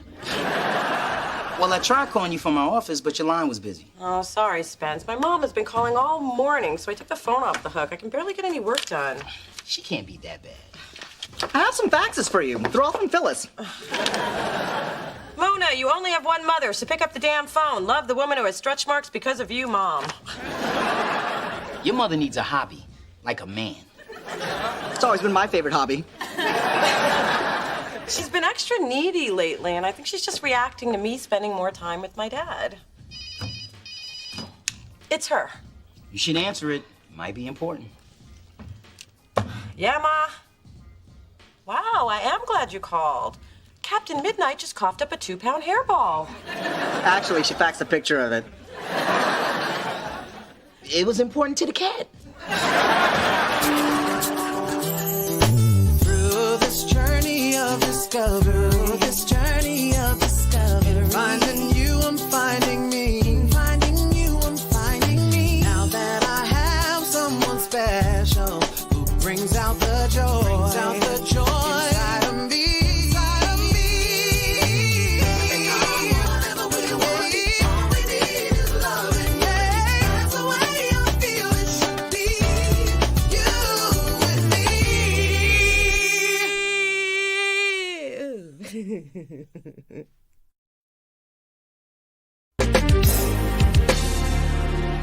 Mona, I know you wanted a quiet evening alone after a hectic day of dodging your mother, so I got you your favorite Blair Underwood film since I know how much you love him. Wait a minute, you love him. And so will you as soon as he flashes that flawless smile or rips off his shirt, whichever you see first. You are a good little sister. Your hot chocolate is right there, but be careful. 2 big sips of my special sleepy time mix and you are crashing like a... Still not quiet. Oops, sorry. Just relax. There is nothing here to disturb your quiet, peaceful tranquility. Why the hell is it so dark in here? I got nothing to do. I knew you had nothing to do, so I thought we'd do it together. What we watching? My nerves shatter into 1,000,000 pieces. Ooh, I haven't seen that one. Sounds scary. It is. Well, you might as well stick around, too. Yay! Girls' night out. Only in. Bring on the Blairathon. Oh, Phyllis, I've been trying to get a hold of you, but your phone's always busy. Gee, I wonder who she's calling. Remember my professor, Martin Wilkins? He played poker with us that one time? You mean the bitter, sad sack going through that nasty divorce who walks around with a chip on his shoulder, mad at the world, and disgruntled with life in general? Yeah, him. He's very interested in you. Set it up. What? He's working, breathing, and we both hate our exes. And I never turn down a free meal from a younger man. After we eat, I'm gonna have to share my Pepto with him. Thanks for thinking of me, Dee Dee. Where are you going? I gotta go dust off my dating clothes and start shaving everything I can reach.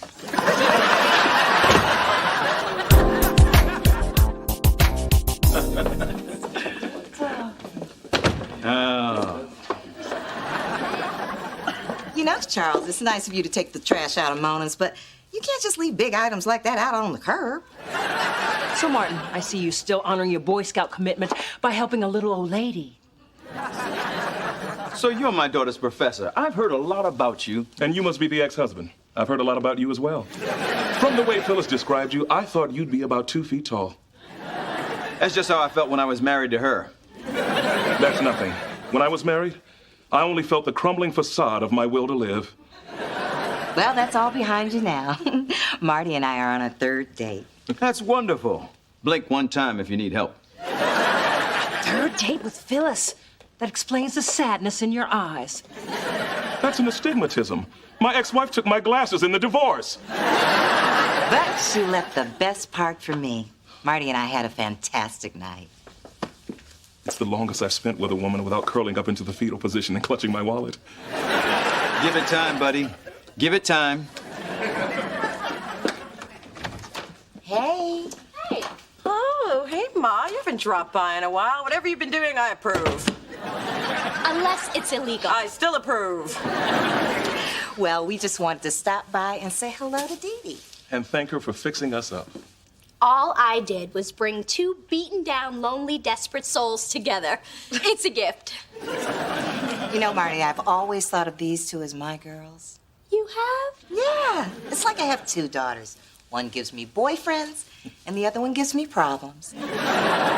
Those problems fill your days, old woman. It was my pleasure. I'm just glad you 2 are getting along. I've had a delightful evening, except for the awkward banter in the hall and the family tension you could cut with a knife. However, I must prepare. In the morning, I'm giving a tort lecture on res ipsa loquitur. Ooh, I love it when he talks like that. Now I'm off to my place, a sad hovel shrouded in depressing memories. But I had a lovely time, Phyllis. I've never seen anyone eat so much peel and eat shrimp in one sitting. Turns me on. Oh, what a night. But first things first, I gotta get out of these support holes. I got a filet mignon pressing up against my waistband. But as soon as I free my flesh, I will give you all the highlights. Things are working out just the way I hoped. With the professor? No, with Phyllis. When Professor Wilkins asked about her, I figured it was the perfect opportunity for your mother and I to share a special bond. Okay, but just know that being Phyllis Thorne's daughter involves 24-hour access, a daily guilt trip, and a thumb callus from coupon clipping. I think I can handle it. Someone get in here. Mama needs some help with these pantyhose. They're stuck around my thighs. I'll help you, Phyllis. Oh, word of advice, make her stand up so you have gravity on your side.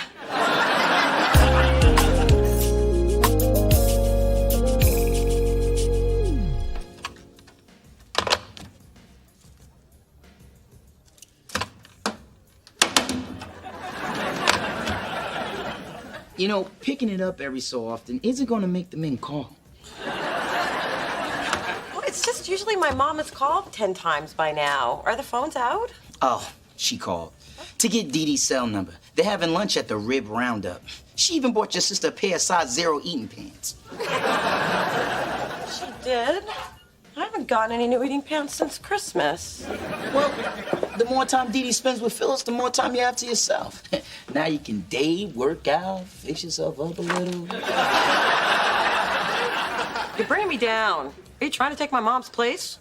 Aw, don't worry. I'm here for you. You know you can always count on me.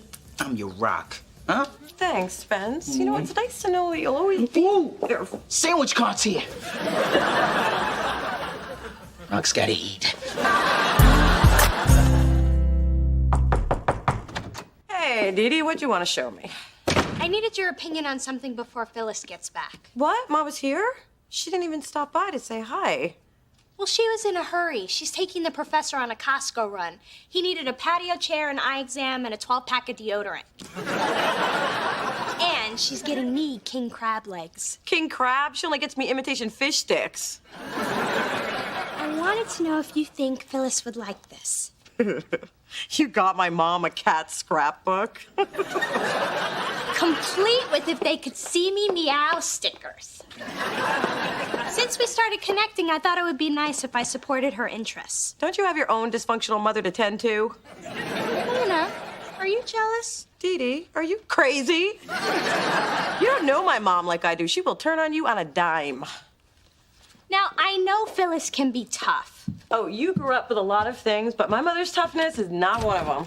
Well, contrary to what you think, I found Phyllis to be one of the sweetest, kindest, and most gentle women I've ever known. Do you know what the hell kind of day I had? Marty Wilkins had the nerve to show up at my doorstep with a pillow and the luggage he bought at Costco. He said it was time to take our relationship to the next level and cohabitate. So, what happened? What happened? I'll tell you what happened. I told him I fell for that crap with Ray and I wasn't gonna fall for it again. Then I went ghetto on his tail and threw his sorry butt out. And do you know what that fool did? She's about to tell you. I'll tell you what he did. I just got a call from animal control. He turned me into the city. I got 5 cats. That's 1 cat over the legal limit. Now I got to get rid of one of them. And do you know who I have to thank for this mess? You. That is what I affectionately like to call the turn. Me? Why me? Because you hooked me up with that evil animal-hating man in the first place. Now that clingy big word user has me getting rid of one of my babies. Well, thanks a lot, Dee Dee. And I want my eating pants back. Hey, you wanted to be treated like a daughter. It ain't all king crab, sister.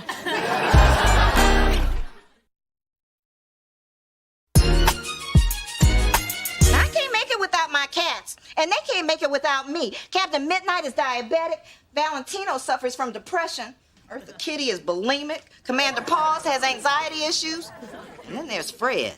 He licked himself bald. And Fred can't make it without Commander Paws. Oh, wow, I don't know what's more scary, the fact that you have 5 cats or that you took the time to diagnose them. Well, I wouldn't be going through any of this if it weren't for your sister. Don't worry, Ma. We'll figure this out. One daughter may have lost one of your cats, but the other will help you find it a good home. Hey, why can't you keep one? Because, dude, every time I looked at it, it would just remind me of the horrible, horrible injustice that has been done to you by Dee Dee. Ooh. Knew I shouldn't have gotten close to a Dee Dee. From now on, we don't say their names. We just use their initials. No, wait. Damn those... You know the cows I'm talking about. And it all just went so wrong. I don't know how to fix things with Phyllis. Can't fix things with that woman. I tried for years. Sometimes I still wake up screaming. And why on earth do you want to fix things? I mean, if you ask me, this is a wonderful situation. One we should celebrate with tequila shooters. How about some imported Russian caviar? I know you bought some. I saw the charge when I paid your credit card bill. You two are not helping me. Mother, don't you have one of those crazy stories to tell me? The time, blah, blah, blah. The place, blah, blah, blah. Oh, Mother dear. You can't expect me to fix every problem or teach you every lesson. I mean, I taught you never to take candy from strangers. Or Phyllis. No running with scissors, unless you're chasing Phyllis. I can't believe I got myself into this.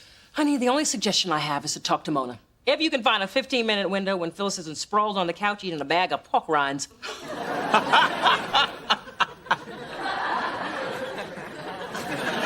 Well, Mona is having too much fun being right. I guess I'm just gonna have to resolve this situation myself. That's good, dear. You know what helps us think clearly? Tequila. What? I had some earlier, and I'm thinking quite clearly. I'm sorry, Miss Thorne. We're just waiting for the president. As soon as he gets here, you can begin. Had I been elected president, we would have started on time, but Mrs. Brewster and 3C voted twice and then suspiciously moved.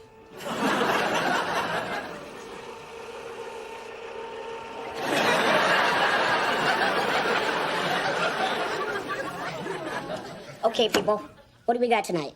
Anything juicy? We're dealing with the Phyllis Thorne matter. If I were president, I would have read my agenda before I scooted into the meeting. You lost, Angela. Get over it. Now let's talk about that big-mouthed broad with all the cats. About said broad. Sir, Miss Thorne loves her 5 cats very much. Now, I'm aware that the city of San Francisco has a very strict pet policy. However, upon further investigation, I discovered that this board could override the city by a unanimous vote. Can we move this along? It's water aerobics night down at the pool, and I want to try to get as close as I can to the babe with the big chimichangas. She likes to nuzzle. Clearly, you're not aware that our policy is stricter than the city's. 1 pet per person. I know, I introduced the legislation. 1 pet per person? So she isn't just over the limit by 1 cat, she's over by 4. You're not very good at math, are you? You know, let's revisit this topic after you've been nuzzled. So not only does Catwoman have to get rid of 4 felines, she owes us $500 for each violation. Yeah, it's $2,000. Just enough to install a non-slip ramp down to the laundry room. Now I don't have to wear a helmet. And for turning Phyllis in, you get your picture in the monthly newsletter with our president. At least until the next election. Say cheese, shorty.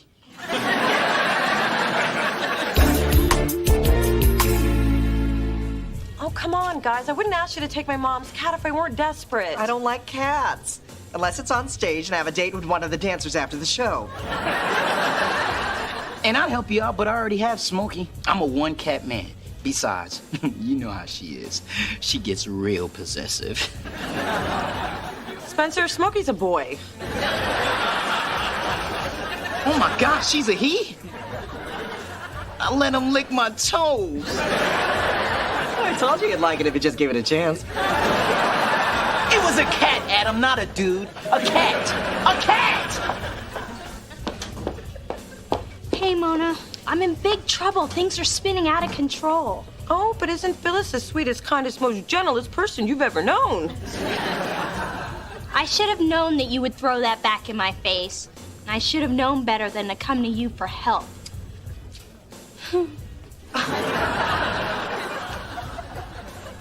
Dee Dee, why don't we go in my office so we can talk about this? That's better.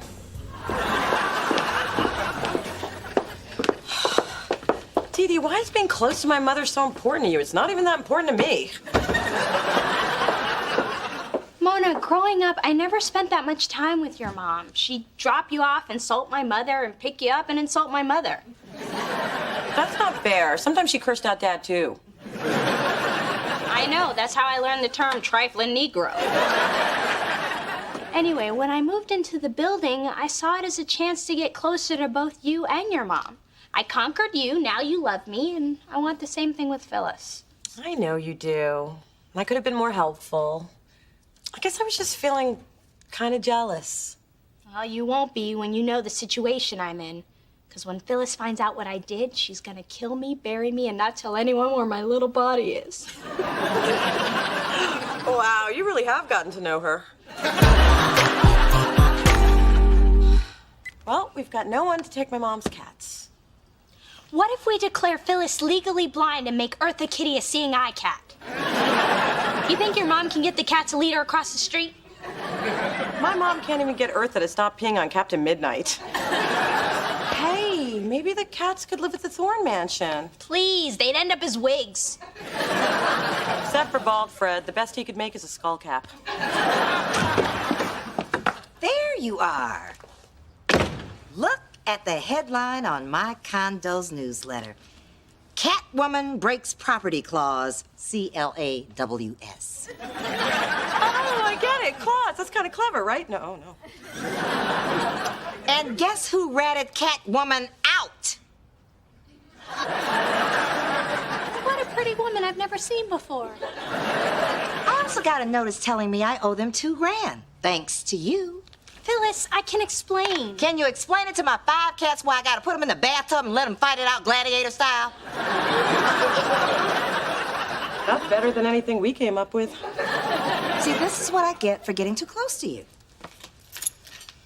Now, wait a minute, Ma. Let's look at this another way. Yes, another way. Did I say you could speak? Go ahead, and this better be good. Oh, there is an upside to all this. In fact, the more I think about it, it's a terrific opportunity. How? Well, this whole cat situation is a sign. It's time for a change, and the only solution out of it is to move. I thought I told you this had to be good. Yeah, I thought she told you this had to be good. Oh, I spoke, sorry. If you move, you can keep all your cats and leave behind the memories and ghosts of Ray and all your past relationships. I mean, let's face it, Ma, it's time for a new start. So you telling me I have to pack up all my stuff, leave the only home I've known since I left your father, and change over my whole life?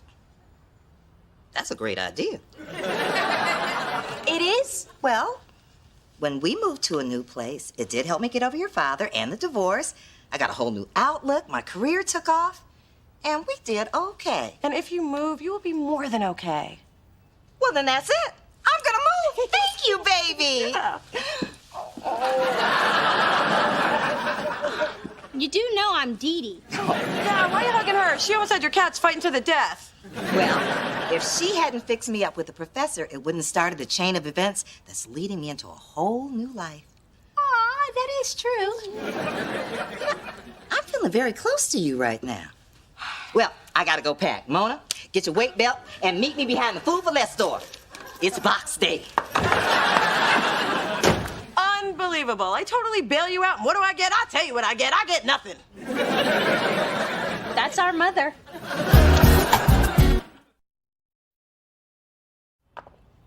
Double threes. Hello? Oh, Ma, where are you? She wants us to look out the window. Okay, this better be good. Hey, I see her. She's waving at us from that window across the street. What? What do you mean you're thinking about renting that apartment? We have got to stop our mother. Our mother? That's your mama.